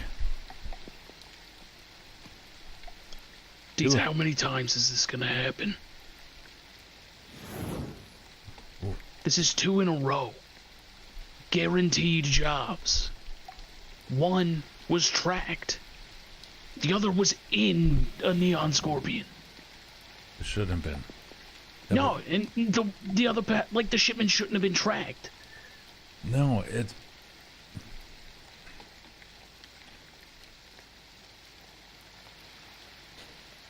The only thing I could think of is that that spare piece was noted by the shopkeeper and he ended up selling it off to someone. I don't have any control over what the other people do. But I'm sorry for that. I'll make it up to you. Right. Did you get it at least? We got it. We had to kill the guy. Urban Control saw me. Oh, fuck. I fucking put a dumpster through one of their cars. Okay. Well. All right. I'll do some extra work for you. All right. I'll owe you for this one. I'll do some extra work right now, and I'll make sure that any cams that they had up or didn't capture that. I need to know that we can do this and still be doing the right thing. I'm not a grave robber, Dietz. Doc, I know you're not. He usually relaxed and in his chair, comfortable. He gets up for a second. Doc, I'm sorry. There's no way I could have known that part was going to be taken, but if it's not in a lockdown facility, and we knew that there was only one, if it's not a lockdown facility, there's going to be danger involved, and there's no way that I could know. So I'll tell you what I'll do is I'll only give you access to registered parts that I know for a fact are good. But let me show you something. He turns back to his monitors, taps a couple of UI components, and you can see an image of a person. The entire right side of his face completely augmented. He appears to be wearing a suit. This is the contact. They found him dead. When? He swipes over, pulls up a log of information and some contacts. 42 minutes ago. UCU took him out.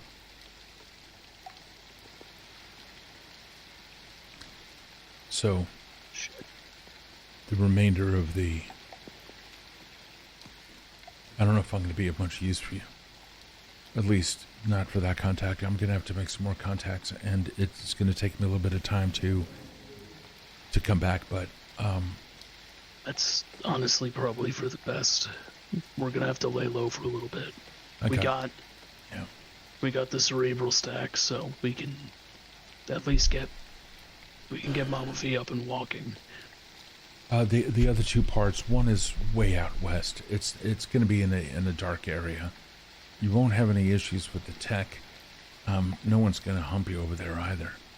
But you're going to have to deal with whoever's there.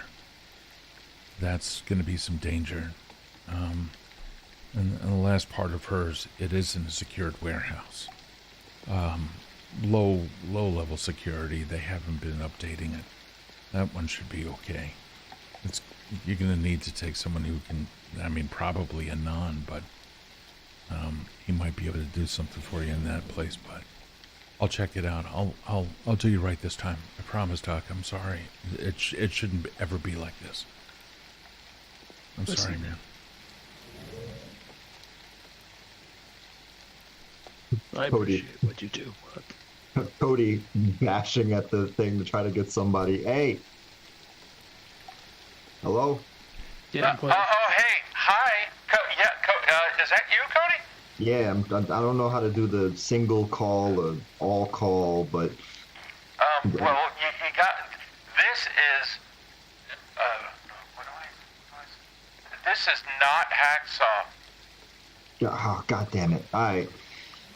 So, hang up. Do the thing where you hang up the call. Okay, I'll just...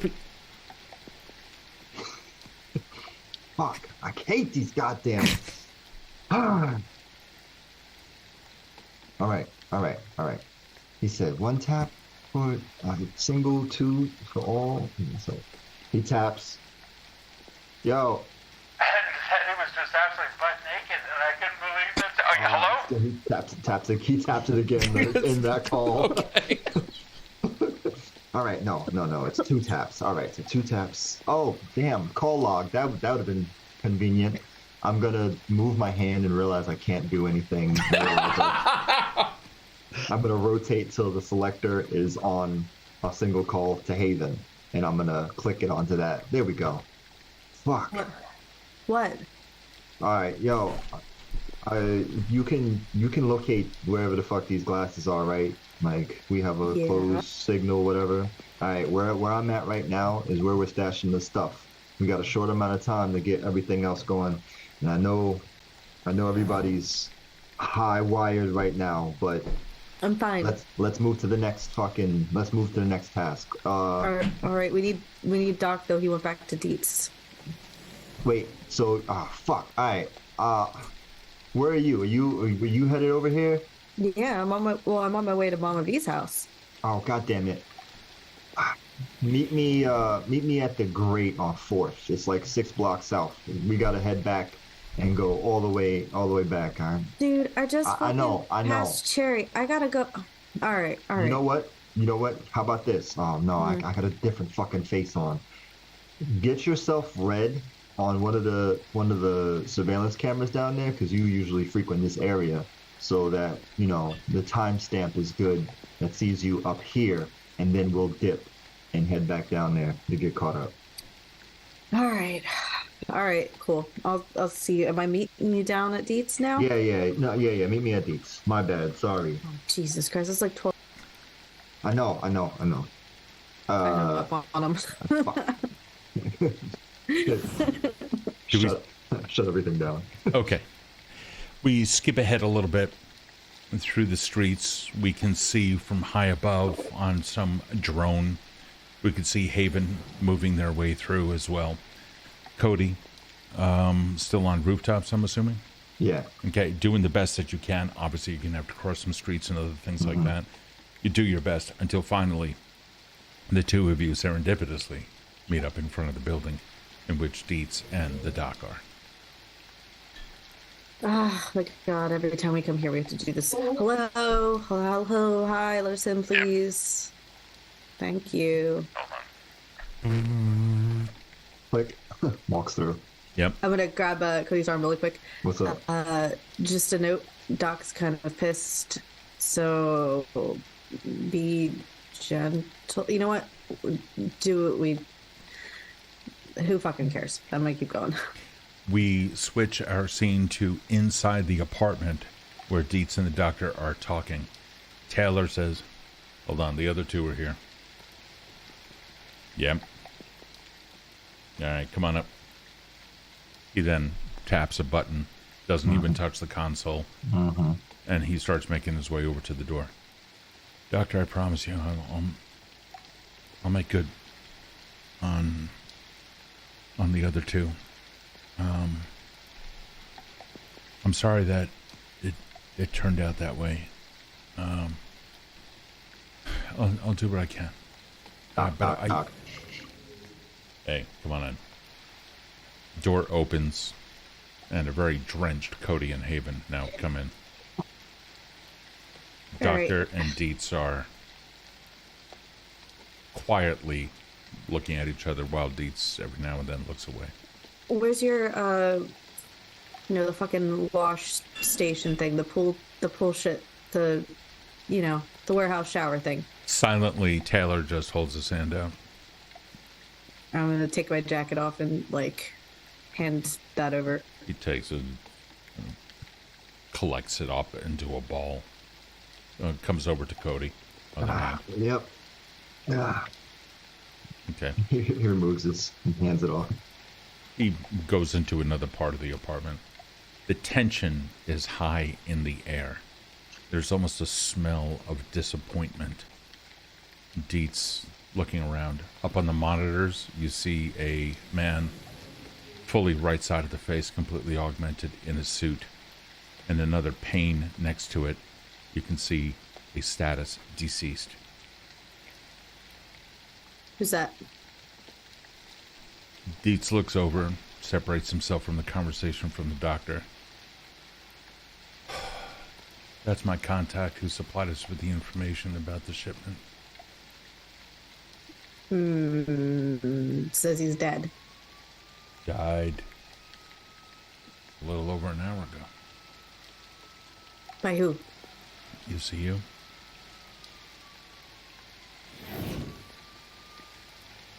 I don't understand. Did they know he was involved, or is this just a coincidence? Yep. My contact that was capable of getting everything that we've needed and everything I've done for you in the past is dead. He's the one who gave me all of the inside intel. So, Doc and I have... Short version is I'm going to have to reestablish contact with somebody within the Corp in order to get you guys some goods. But in the meantime, this is 2 times now that I fucked up, and I'm going to owe you guys big for this. Hold up. Yo, hey, Haven, you're good at, reading when things are fucking weird, right? That's on a fucking screen, though. Hold on, no. The reason I'm bringing this up, you are usually perfect at giving us jobs.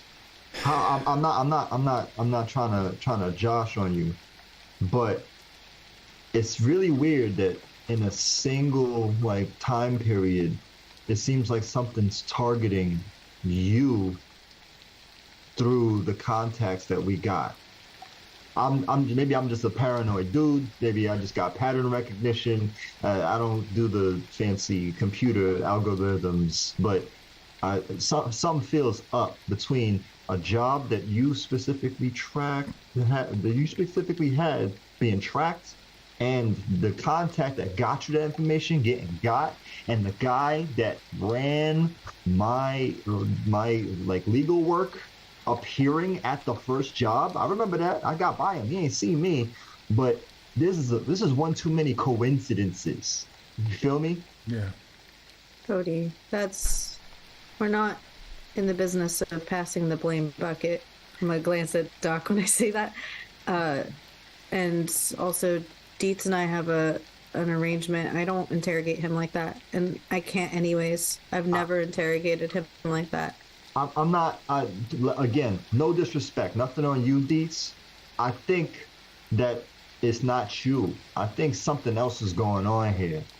Feel me? Yeah, I understand.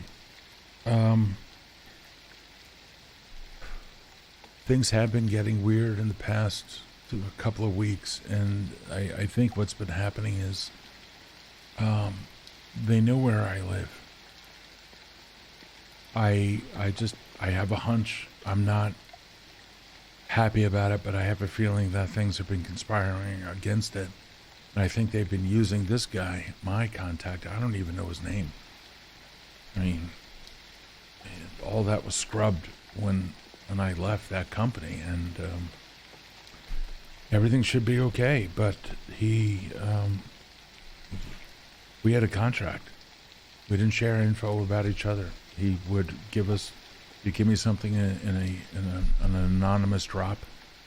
I check into it. I read the location, and that's that. The only thing I could think of is that we've been seeded incorrect info, and they've been trying to track it down. You're right. I've given you good jobs, but I have a feeling that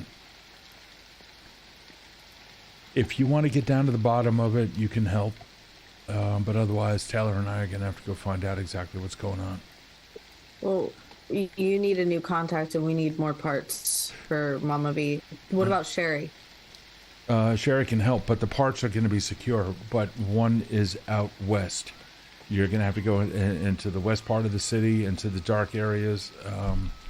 It's a dark area. There's no tech over there that's currently linked, so you guys should be okay. But you're going to have to contend with whoever it is that's living there, and I have no read on anything there. I'm going to be useless, but at least I can give you the last known location of it. But and that's probably the safest of all the other alternatives, which are all corp lockdown facilities. But the last part that you need for Mama V is, well, that one, the pallet org. The pallet org is going to be in a locked facility, but it's an old warehouse. And nope, hold on, the security itself could be easily bypassed. It's some old shit. They have a camera above the door. It's in an alley. There's some construction going on directly across the way.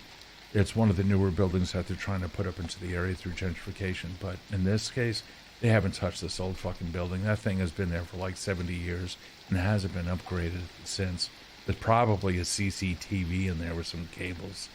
So you snip some wires on the camera, you guys will be able to get in. There's a keypad there. I know this one. I've been to it. So that one should be okay. You may come across some security inside, but they're going to be underpaid slops anyway, so. I'm sorry, guys. It is what it is. It is what it is. We're not dwelling on it. Doc, are you in or are you out on this one? Man, You sure? I'm positive. All right, I'll send out some drones out to the other locations and just see if I can get a little bit of a read on these things. It's the least I can do for you. Meanwhile, Doc, are you okay? Yeah. All right. All right. He sits back down in his chair, taps a couple of things. The picture of the dead man disappears, as well as the call logs and other things like that. He goes about his business, pulling up logs, and almost seems to be busying himself so as to not be a part of the conversation, to at least make himself feel like he's useful again. You three are left alone. Taylor comes out. He's got a plastic tray in his hand with 3 cups of steaming tea. The water is still... This is from the roof. We ran out last week. And it's going to be a little bit bitey. That's all good. Before or after the rain? Exactly. All right. I ran it through some filters. Should be all right for now. It's not going to burn your tongue. It's just a little spicy. All right. Cody's gonna Cody during this is wrapping up his hand because hitting a metal skull, even though I'm skilled, hurts. So he's tending to his arm, and he grabs a cup, and for the first time after all of his joy, he seems to, at least Haven would be able to pick up that he's not even sure he deserves the tea. And he looks over at Taylor and he's like, yo Taylor, this is a rough night. It's a rough series of things going on, and Dietz has always been professional and he's going through a lot. So I'm not the best friend type, but I see when the situation is needed. Do you want us to step out, give you guys some time to talk? I can put on these fucking things and listen to whatever you got to say for the next mission once we got confirmation on where to go. But I think it's important that you and Dietz get everything going. I'll try and handle what we got to, I'll take care of this. Appreciate you. He goes over to the door with the teacups that you may have in hand, and still opens it up and just kind of stands alongside. I trade him the teacup for the jacket that's still wet. It's gonna be. It was pointless to take the acid off of it because it's about He points to the room next door. Yeah. You go to it and you can see your stuff. It's just hanging above an old porcelain tub, like one of those old metal ones, like a clawfoot. It's just hanging out. It's like he's got it up on a rack full of other moist clothing that's still there. The clothing in this place and anything that's been exposed, you guys are well aware. This place will eat you up. But it's slow. It's purposeful. It wears you down. And every single bit of clothing inside of that place reminds you of that reality. You gather your belongings, put on the damp, heavy clothing. It's like you're now wearing a part of the city yet again. And you exit the building. Doctor, though, what are you doing? I go out with them. Listen, I got a little heated back there. I admit that. Dietz, as you begin talking, he stops what he's doing immediately and turns and looks at you. And stands up and... No, you're right. You and Kode are absolutely right. There's nothing that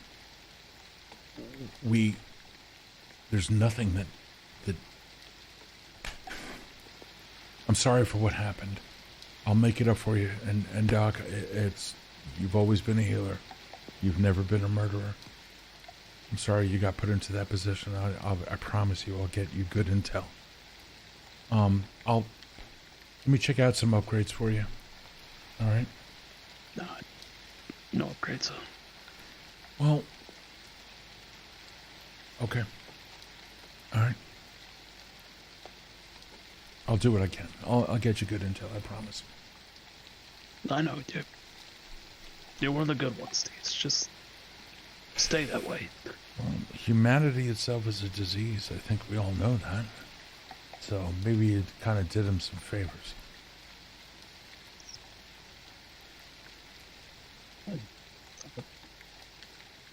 Are you ready, Doc? We gotta go. Yeah, I'm going. Okay. The camera slowly pans out as we see our three friends here beginning to exit the building. The thing that seems to completely surround them is beating with life. The city itself, the lights, the vibe, the music, and so much more. So much of it simply stands out, a completely in contrast of what our centers are now feeling. Going through the city streets or high up on the roofs, whatever path they decide to take, they finally make it back to Mama V's. You see a Hulk, about 6'10" and almost as wide, standing in front of the door, a menacing look on his face. his arm so big he can barely cross it against his chest. And he's standing there, just looking, a curl of hair hanging low on his face, slowly burning away at his skin, damp with acidic rain. But everyone's used to it by now. As you guys approach, you can determine whether or not he sees you. He knows who we are, Doc. You just give him the password because he's not gonna. He'll still punch me in the face. Yeah. Step up in full clear view. Oh. Can I have the password, please? Password's nothing, Burger Hacksaw. Okay, hey Doc, how you doing? Good, how are you, buddy? Okay. Hey, are these your friends? Yes, they are. Nothing, Burger. Oh, well, he already vouched. Shh. Come on in. And he like turns around and grabs the knob, opens the door that he just tried to walk through. And then he stands there, looks at Kode. Oh, nope. He doesn't look at Kode. He doesn't see Kode. Nope. Oh, that's right. That's right. Describe what he sees. So, since he sees this person with the scar on his face, since he didn't see him do the whole thing, he nods at the big guy and kind You of see a meaty hand just come right out. I'm sorry. My bad. I need to ask you for the password. Yeah, nah. It's cool. It's cool. And I'm gonna walk away.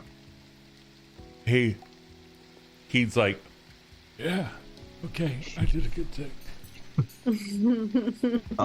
And Kode, proud that at least somebody was there to protect the area, overlooking kind of like the busy streets of the Syntax.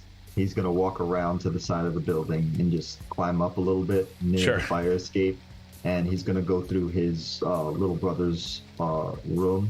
Okay. He's just gonna slip in through the window, make sure it's secured this time, and he knows that he can't go and see his mom right now because he's got this thing on his face and the charge and everything, but he's gonna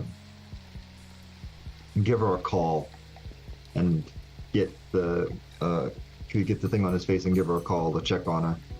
Okay, hold on for 1 second. Erin, is this what I'm supposed to be? Oh, I missed. Okay, I don't know where I'm supposed to be looking, Erin. Discord, sorry. I'm sorry? Discord, sorry. Oh, Discord. Okay, hold on. I typically have it closed. Hold on. Let me go up there. Gotcha. Okay, cool. All right. You go inside, and there's that warm glow just from the door next door, next to your little brother's room, and of course your mom is in there. Meanwhile, the doctor and Haven start making their way up. Listen, it sucks. I'm sorry for if I pissed you off or disappointed you or what. It's just I wasn't mad at you, Haven. I was mad at myself. It's stupid. It's a stupid thing to be mad at. That guy was a piece of shit at the end of the day. But when I took that oath, it meant something to me. It still does. If everybody in this city approached things the same way that we did in that alley, it would be bedlam. There would be nothing that the UCU could stop. It'd be ridiculous. I think it's important to remember that, underneath, Clang the arm and this, and I kind of show, the spreading kind of rot. We're still people. you know? Yeah, you're right. And you did take an oath. I guess I did too, in a way. We're both kind of fucked with being vox populi in some capacity. It's just, I don't think we gotta be perfect, but we gotta try our best, you know? And It's tough. Nobody else seems to have to. with the words of the doctor still ringing in the ears of our fellow sinners, and conversation continues as we begin to pan out, and here we can see eventually the bedroom with Mama V. A surgery begins to take place, explanations having been made, a silent conversation as the wail of the city begins to take over our scene. And this is where we are going to leave it for tonight. But before we do that, first we need to test some beliefs. Tonight's fiction kind of gave us a little bit of insight into some of that and to what it is that our sinners here believe. So I have a question to ask you. One of you has killed one, save 1,000. That's me. Ooh. Tell me about that. Well, we certainly killed one. We didn't save 1,000, but Mama V is an 1,000% for me. I think it's the notion that you have to play God in some instances. Like you're forced your hand, because if you don't, then you're the one that's gonna die. So you have to make those calls on the spot. And was it worth it? And I think it was. I think Paven thinks it was. I think the notion there is an intent behind the notion of kill one, save 1,000, and that is it is for the greater good. The city is now down one neon scorpion who probably profited off of some exchange and had to be given the spine. In this case, extortion was exactly it. You guys then later find out from Dietz, trying to own up to the stuff that he did, that guy ended up extorting that spine from the store owner who knew that it was there. And he ended up, and he had it inserted a little while ago. So yeah, you're gonna get an X. You will get 1 XP for that.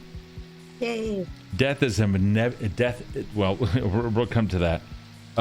You are responsible to your monkey sphere, or responsible for your monkey sphere, Kode. Yep. Or at least Kode is.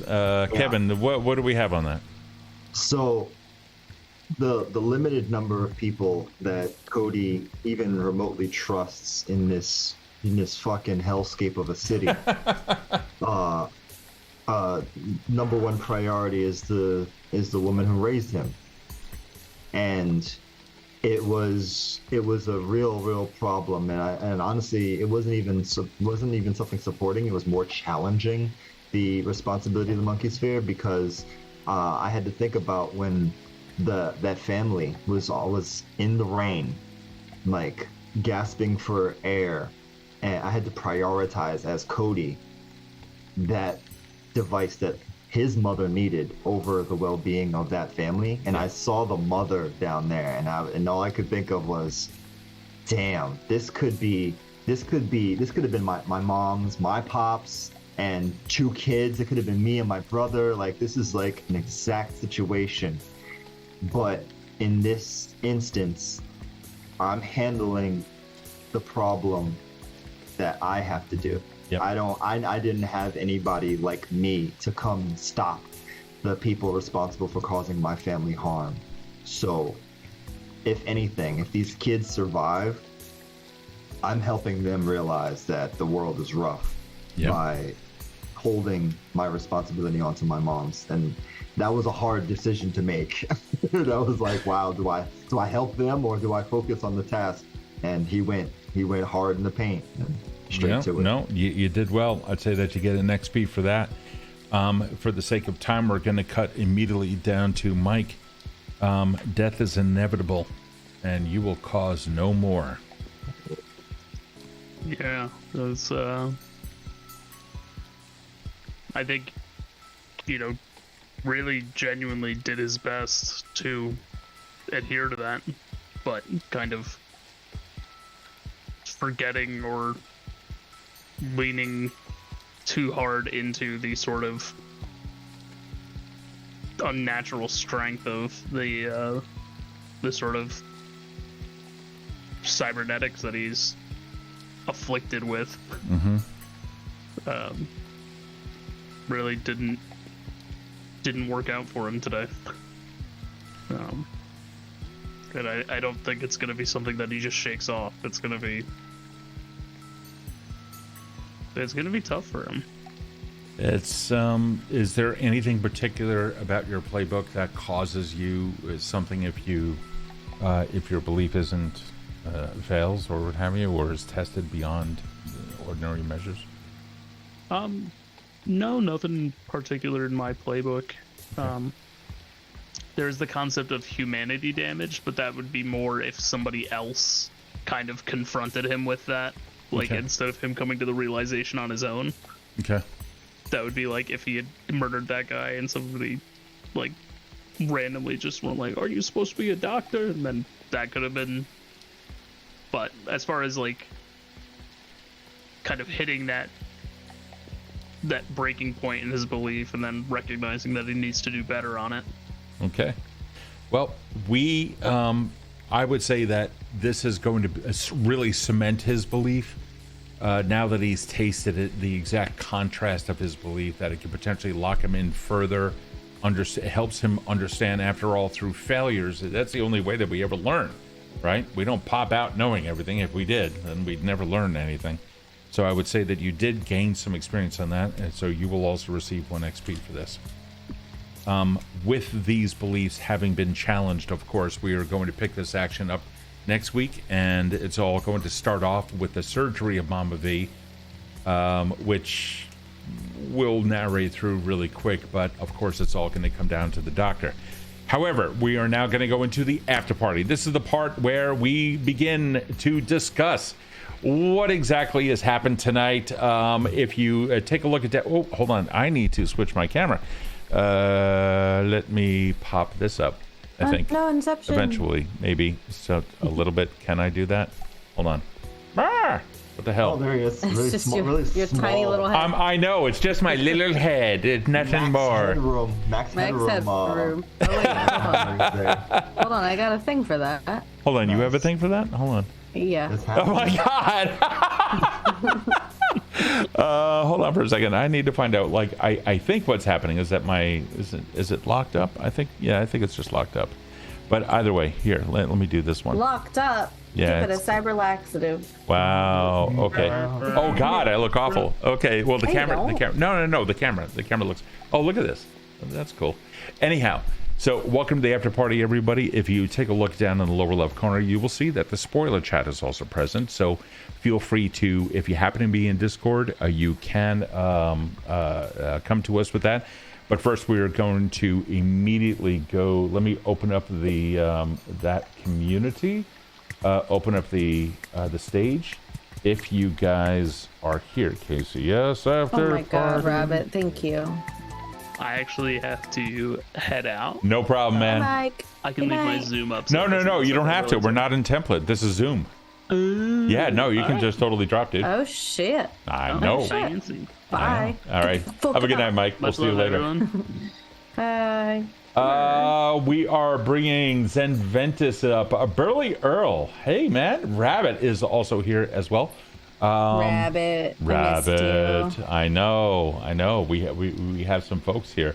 Let me go into Discord really quick. Let me move this over here.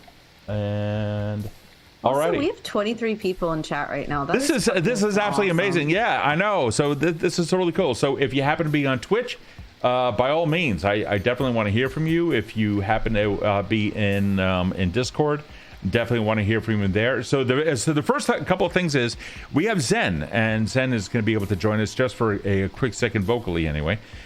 Say that's where the question is: are you doing this for your own survival? Is Mama V that important that if she were to not make it due to not having any augments, it would drastically affect your lives to a point where you could not function? Or Is this just the selfishness of trying to keep a loved one alive? And then the question lies, is it of an equal trade because Mama V is worth the guy that you just ripped his spine out of? Yeah. I had him post that right after that scene because that was like very philosophical. It's very fucked up. Also he made a really good point that cyberpunk is kind of philosophical and psychological. Always. So yeah, so I wanted him to post that there so we could talk about it. Absolutely. So hold on, I'm gonna try to. Okay, damn it, this camera's not working. Okay, anyway, so I'm gonna use the crappy stream cam. Let me come back to that. Guys, tonight we began to explore some emotions and other things. We kind of started really delving into that. And any thoughts on how this went? How did this affect your play? I've not had to do anything like that.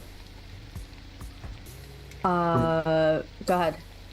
So for me, I could go on hours of how I love the genre, and Zen knocked it out of the park with his explanation and his question, because when you have like a range of emotions that you have to portray playing a character in this world, you kind of go on both ends. You have to be selfish, and more often than not, when you are selfish in the cyberpunk world, to someone you are evil, you are the villain. When you're with your party, you feel like you're doing something morally good. So you are bouncing in between the spectrum of doing something for the sake of humanity or doing something for the sake of survival, telling your own story.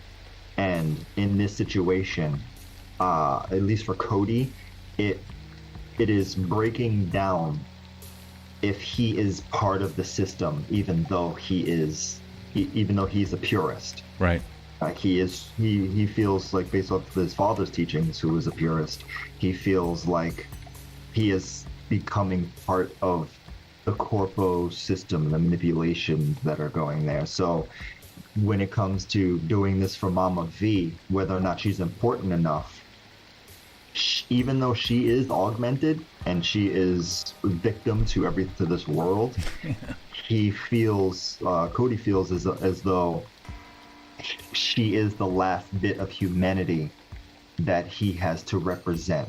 He is the result of that idea that is removed from the cyberpunk world. So if she were to die, he would have no reason to move forward with his humanity. He would become something completely different, and that's why he's working so hard to have those extra few months, if even a year, added onto her lifespan. Oh my God. Okay. So, Erin, now you're playing an empath, and tonight we also kicked up the emotions. How did this affect you as a player, and do you have to adjust how Haven views the world? And because tonight you also heard pain in a way that no one else has. Yeah. So I think, yes, I had to adjust Haven in my head, and I really appreciated all of the negative emotion and the violence because it grounded what I thought about this character. Like, because you know how I've viewed cyberpunk campaigns is very modern and very realistic. Like, we're going through, basically, in my opinion, we are pretty fucking close to being in a cyberpunk world. But cyberpunk is a lot more deadly and like dangerous and unforgiving in a lot of ways. And I think I have to amplify those emotions that would respond to that kind of world. And because we had a scene where there was a bad guy that we had to choose if we were going to take his spine or not, it kind of made me, it forced my hand to make her a little more stoic and apathetic to the brutality of the world. So I feel like Haven's a lot darker than I originally made her out to be, which I very much like. I said that I didn't want to make a healer or a support character, and I don't think I am making a healer or I don't think you have. I think you ended up, when you dropped something. So you've been in 2 campaigns here on the channel, and your characters tend to be a little bit on the reserve side. And this time we saw somebody like, dude, I'm gonna rip your fucking neck off. I was like, I'm just gonna leave your head in your body, but I'm gonna take it. It's different character for you. Does that provide how does that affect you as a player emotionally? And then after this, I'm going to go to Zen Ventus and then Donald over in the chat. I want to hear and see where we are. Burley Earl, I believe you are a patron. You are a patron, so let me get you in here as well. Erin, if you don't mind, how does this affect you as a player? Yeah, so I think the relationship that Haven has with Kode especially is very much is the most human relationship, obviously, because he's like the most organic one, but also they have a history, so there's very much like a sibling kind of like camaraderie there, or familiarity, which I think is really helpful in keeping her from totally being just a complete asshole, because they still all have to be heroes at the end of the day, right, in some regard. So I appreciate the balance that Kode gives her, and the balance that even Doc gives her. I haven't really explored it too much with Anon yet, but it's not hard. It's very much it's a lot easier than I thought it was going to be. It's been easier with every campaign. It's been a lot easier making characters and leaning into them because of the trust I have with the players and it really is a good table. Thank you for that. I want to turn over to Zen. You were the first to join us over there. Hey, buddy. Are you on tonight? Hey, what's up? There you go. Hold on. Give me, say something again. Hey, what's up? There you go. Okay, hold on. Let me turn off the music because that's on the same channel as you. And let me turn that off, The All right. Music's nice. Zen, it's been a little bit of an emotional ride tonight. How did you receive this? Oh, I loved the whole thing, especially just because I like the fact that everyone is taking what happened differently. It is definitely a little different. It's also a little bit different than the usual campaigns that we have here. How does this affect you out in chat when you're so accustomed to, like, admittedly, the world of Evandale is extremely oppressive. How does this work narration-wise, and Narration-wise, it works perfectly fine. I mean, it's just people surviving, or what their definition of surviving is in this unfortunate hellscape that they're kind of stuck in.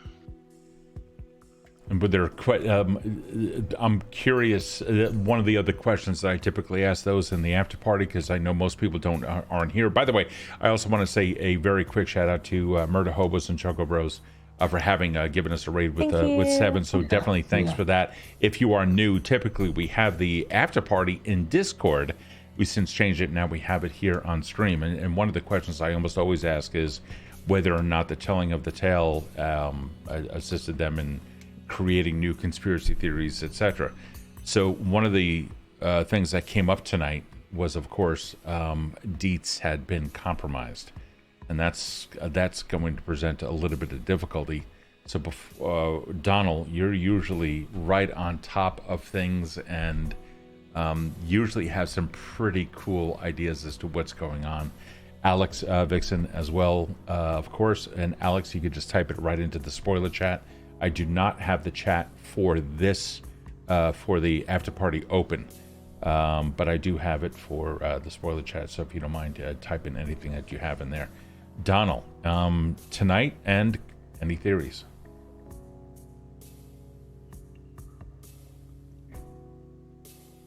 Donald, you with us? Oh, here we go. Yeah, here we are. What's up, man? Hey guys. Hi. Yeah, sorry, there's a little bit of delay from Discord to the stream. Oh, gotcha. It's okay. If you turn off the volume of the stream, then I'll still be able to hear you, but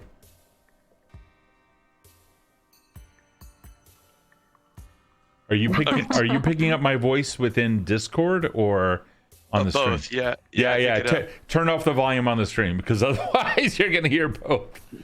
But it's funny, as I turn off the volume in the stream, then I don't hear Erin and Kevin.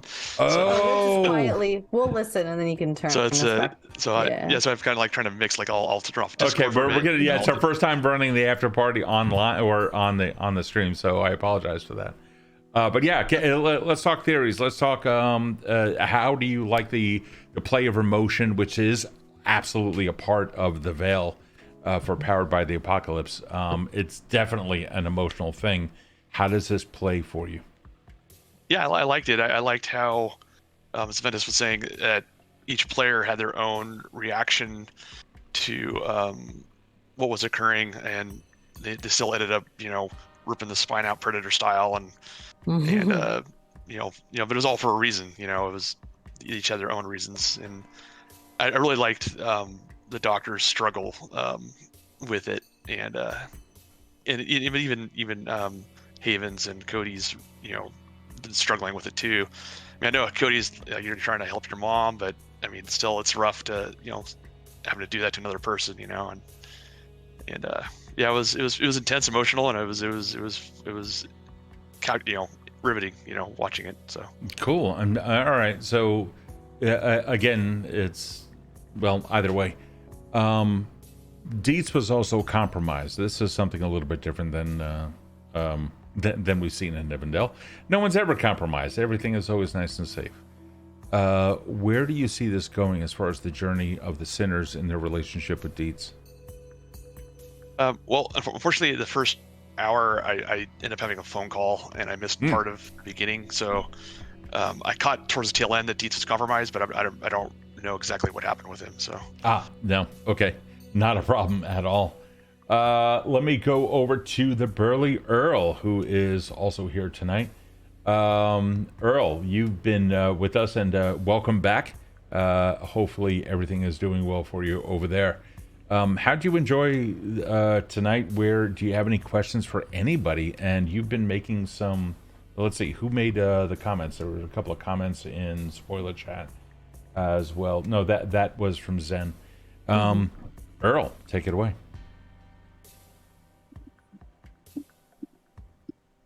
Oh, you there, buddy? No, it's been a long time since I've been on here. I got laid up with that Dan. Yeah, can you not hear me? Yeah, you're all good. If you hear an echo, it's probably because you have the stream on as well. Yeah. I just switched over some audio, so you may not get the delay. Sorry. That's okay.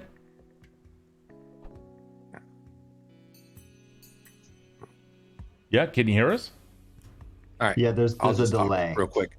Yeah, I got laid up with the knee injury, so I've been out for a couple. Yeah, I can hear you.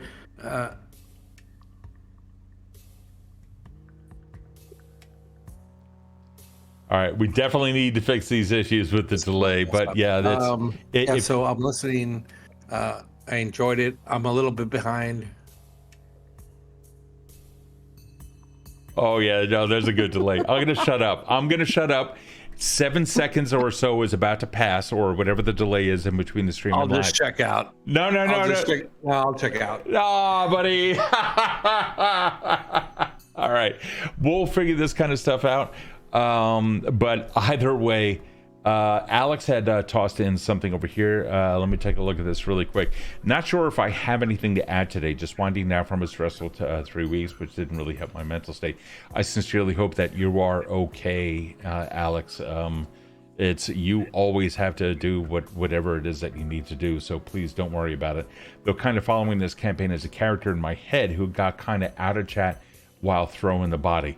Though kind of following this campaign as a character in your head who kind of got out of chat. Alex was kind of is creating kind of like a NPC like street character. That's awesome. That was participating a little bit in chat while the body situation was happening, which was pretty good. That's cool as shit. That really fucking is, man. I really like that. That's awesome. Okay. That's like her shtick though. Like she comes up with like really clever things for like passersby to say. So it's funny. It's fun to watch. I know you say stay out of chat, but I kind of stick around just to read what No, I stopped saying get out of chat like last campaign. I know. So no, there's nothing stopping you guys. So if you need to be there, but so players, things did change a little bit. Thank you for addressing all of the emotions. Tonight I also tried to describe the emotions of the city, the oppressive nature of the city, and chances are that's going to continue. Is this something that ultimately is going to change the course of your character? And this is the last question of the night. How does it influence you as a player? Because I noticed a shift in the tempo. Really everything became much more internalized and expressive. Are you guys okay with this kind of venture into the emotional states of characters, no matter how deep they may go? You got it, buddy. All you.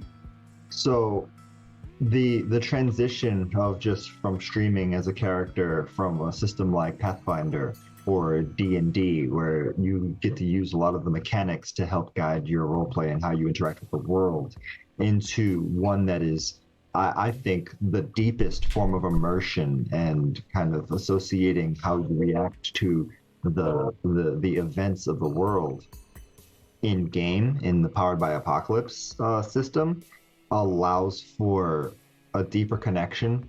I believe a much deeper connection than before. Like, I found myself thinking about, well, how do I feel in this situation, and then I act. That transition, that, as you said, the tempo that shifted is real. Like that's heavy for me, at least. I don't know. I can't speak for Erin. Are you okay with it though? Oh yeah. No, I love that. I love that. I've always been one to get really, really deep and heady into my characters, and the fact that I have an outlet for that with a character who is basically debilitated by the choice of character that I made, it allows me to, instead of have a plan for what I'm going to do, it allows me to react as the character more naturally.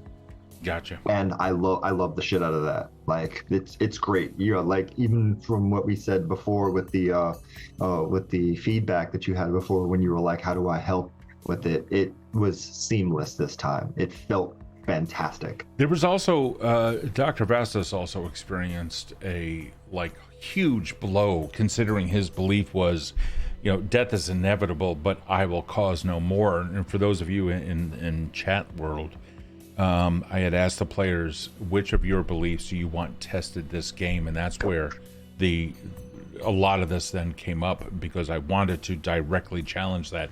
What would happen if they had to kill a bad guy in order to get something? How is that going to conflict with their beliefs? So, Erin, I'm going to ask you the same question, a basis of permission when we're talking about vowels and lines. Is this kind of in-depth exploration of emotion welcome, or are you... Oh, fuck yeah. I mean, I'm the empath character, so... Right. Yeah, it just makes it more colorful. Okay. Yeah. All right, cool. No, I fucking love it. And I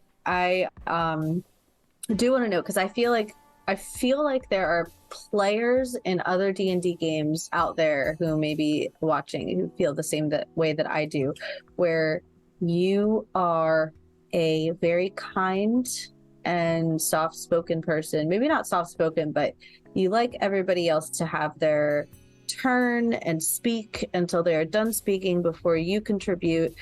And sometimes to the frustration of the DM, it may be like, just say something, do anything, because we talk about this all the time with radio silence. And yeah, that's it's something that got ingrained in me. If you guys know anything about radio, it's like 5 seconds of silence is deadly. So it's like, yeah, don't do that. And I, as somebody who is very much like, I would much rather, I don't give a shit about silence. I'd much rather everybody else say something, have their chance to speak before I speak. And I know there are people like that. I know how frustrating that is for you, and how frustrating it is for me to hear that and be like, I just want everybody else to fucking talk. Like, I want to be the last person. And I know that is a shared experience with people,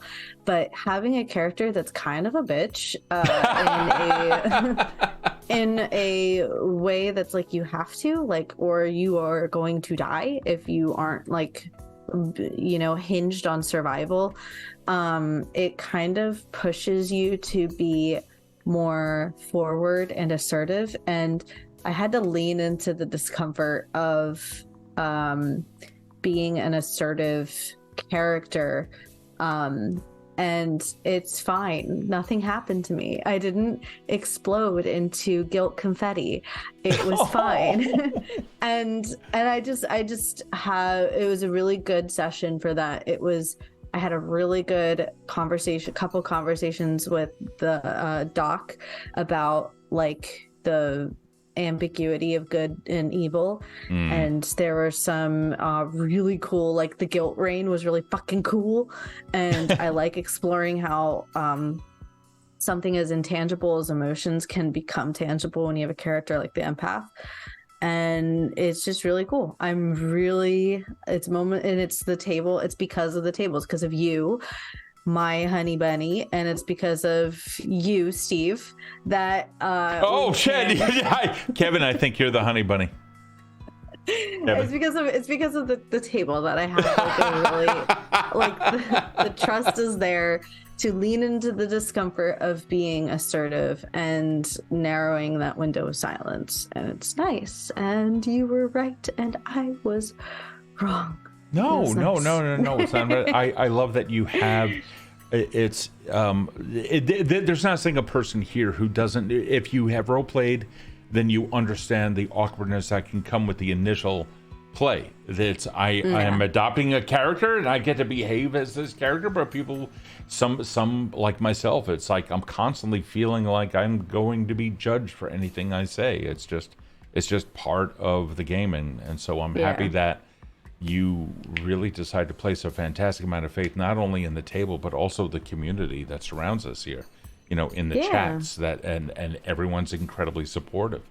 So, and just to add really quick what Burly Earl says in chat, keep in mind that these are characters. It's so funny because when I play video games, I'm always playing like chaotic neutral or chaotic good or true neutral. Like I'm never ever like blurring the line between what's good and what's not good.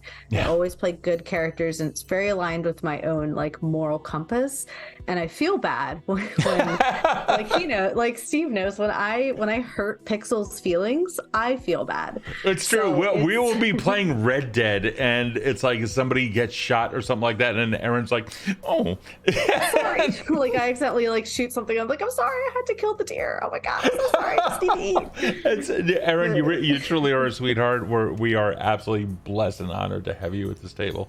No, for real. I do want to read some of the stuff that's going on down there, which is in the spoiler chat on our Discord.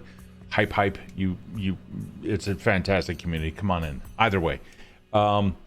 Reposting. Okay, it was during the standoff, says Alex Vixen, with the UCU, which is Urban Control Unit, in the city of Killian. Every single corporation has their own privatized police, and the government police does exist, but they are completely ineffectual. Having said that, the standoff with the UCU came up with this as a distraction, says Alex. I'd have thrown the Neon Scorpion's body. The character in her head could be described as a cyber monster, and think of like a wolf stylized female version of Kane from RoboCop 2. So I'm following as how would Fenrir react in this situation. That's really cool. I love the fact that you're creating a character and just going through the paces alongside us. I absolutely love that. Also, Lonely Tortoise, who's a newcomer, a new Evan Dweller, as a welcome, has also tossed in that this episode was much heavier / darker. And I feel so bad for the doctor. Actually, I really feel bad for the doc. Mike is he's really, really good at conveying all of that. So it's like you can see in his, even though he's not saying anything, he's kind of like, motherfucker. It's like I absolutely enjoyed watching that. Burly Earl tossing in, I love playing the way I feel, but playing a character that grinds, exactly what Erin had said, that grinds your real life idea can be fun too. Also adding in, I have to run away from being a cleric because that's my comfort zone. Same. Support characters all the way. Yeah, totally. So, guys, thank you so much. We're going to wind up for tonight. It is now 11:20 Eastern. Next week, we're going to pick this up. Earl, thank you, and have a good night to you as well. Once again, thank you so much for the raid earlier. Really appreciate that, Murder Hobos and Chuckle Bros. I hope you guys are doing well. Can we get a shout out for them, please? I already did. Oh, you did? Okay, fantastic. Yeah. Thank you. Yeah, no, you've been awesome. I really appreciate that. Oh, you got motherfucking therapy tomorrow night, knee pain for the win. Earl, please take care of yourself. What's up? I said you got this. Yeah, you got this, but still, we'll try to get this late fix for next time. Says LARP Genie. Who is that asshole? So wait, can I do a little? Please, go ahead. Yeah, guys, okay. Yeah. So yeah, obviously, if you are I've said this already in chat. If you are a streamer, so shout yourself out. Promote your stuff in the self-promo chat and Discord. Steve just cleaned out the Discord, so it should be real nice and organized. Also, if you ever see a message from me asking if you wouldn't mind spending a couple seconds clicking on a link to share a tweet, I promise it's not spam. I'm testing out some social media things, and what better way than to use it? My honey is my guinea pig. So I really appreciate it, and we're trying to just kind of be more content creative. So it's Erin, in case you haven't figured this out, has taken over the socials stuffs. Well, no, it's not gay enough yet for it to be so clear that it's me, but just give it a couple sapphic thirst trap tweets and you'll know it's me.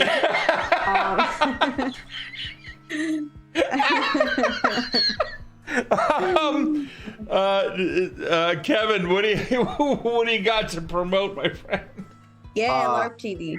Yeah, so I run streams very, very rarely. I wanted to start doing more stuff this summer when I had the time. I do not right now, but basically I run a bunch of games.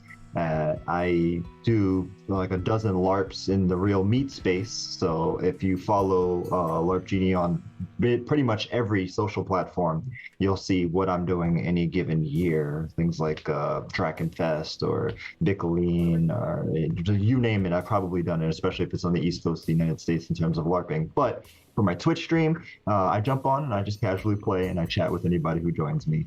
I usually do it whenever I have free time. So give me a follow. Hopefully I'll get enough people to join to where I can get a meal every once in a while. Hold on, how many followers do you have on LARP Genie? I don't even know. I have no clue. Can we get I'm kind of curious about that. I'm looking. Yeah. You've got 61. That's Sweet. Almost nice. Sweet. 8 more people exactly. Yeah. Wow. Eight more folks. So yeah, if you can, so you're not affiliated yet, but No, I'm not. So you qualify for the number of followers, but not for the number of hours streamed and what have you. Correct. Okay. We got you. Okay, so I will host you on this channel. So please get your stuff going. Hell yeah. All right. Oh, Donald just followed. Sweet. There you go. Give me a link. Said Burly Earl.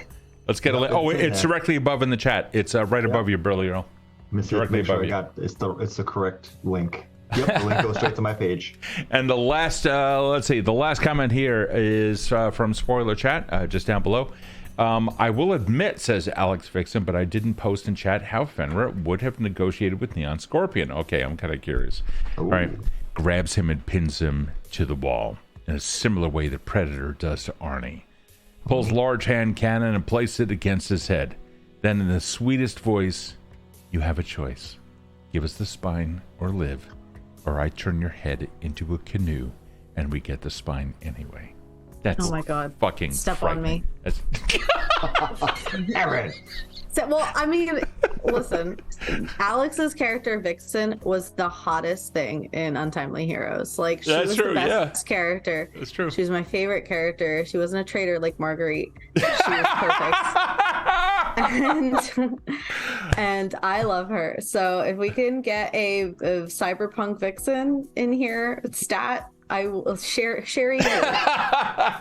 All right, guys, we're gonna bang out of here. I have a little plug. I know in 2023 Homicidal All-Stars is coming out on Steam. Go check it out. I voiced it. It's cool. It's really cool. Do we have a link? It's go up on Steam. Anyway, that's the only thing I have. Guys, have a fantastic evening. We will see you guys next week. Thank you so much for hanging. Yeah, we can raid. Raid. I have two for you. Yeah, who do you have, and where are we going? Because we got to share the love here. Because it's International Women's Day, we could do the Venture Maidens. Oh, fuck yeah. Or yes. Or the Liching Hour is playing Prop and Seek right now, and we love Lich. So we do love Lich. We do love Lich. However, let's also let's share the love. So, do you have a link for me? I do. I sent it in Discord. Okay. Sweet. I see you here. Oh, it's about to happen. You got it. What? Why? What's about to happen? We're about to raid somebody. Yeah. But we're gonna raid. Hold on. Let's see. Let's get. Hold on. The Venture Maidens. Let's get them up and going. Okay, cool. I'm gonna post both so that people can also give Lich a follow if you don't follow him. Yeah, the Liching Hour. They are an incredible crew. They had. I was supposed to be on last night on the channel. Some shit came up, and that's that. But definitely give the Liching Hour, no spaces, obviously. And give them a follow too, because they're amazing. So either way, we are now going to raid the Venture Maidens. Have a fantastic evening, everyone. The raid will occur immediately after the ending, so we'll see you guys in a little bit. Take care. Stay adorable. Bye, everybody.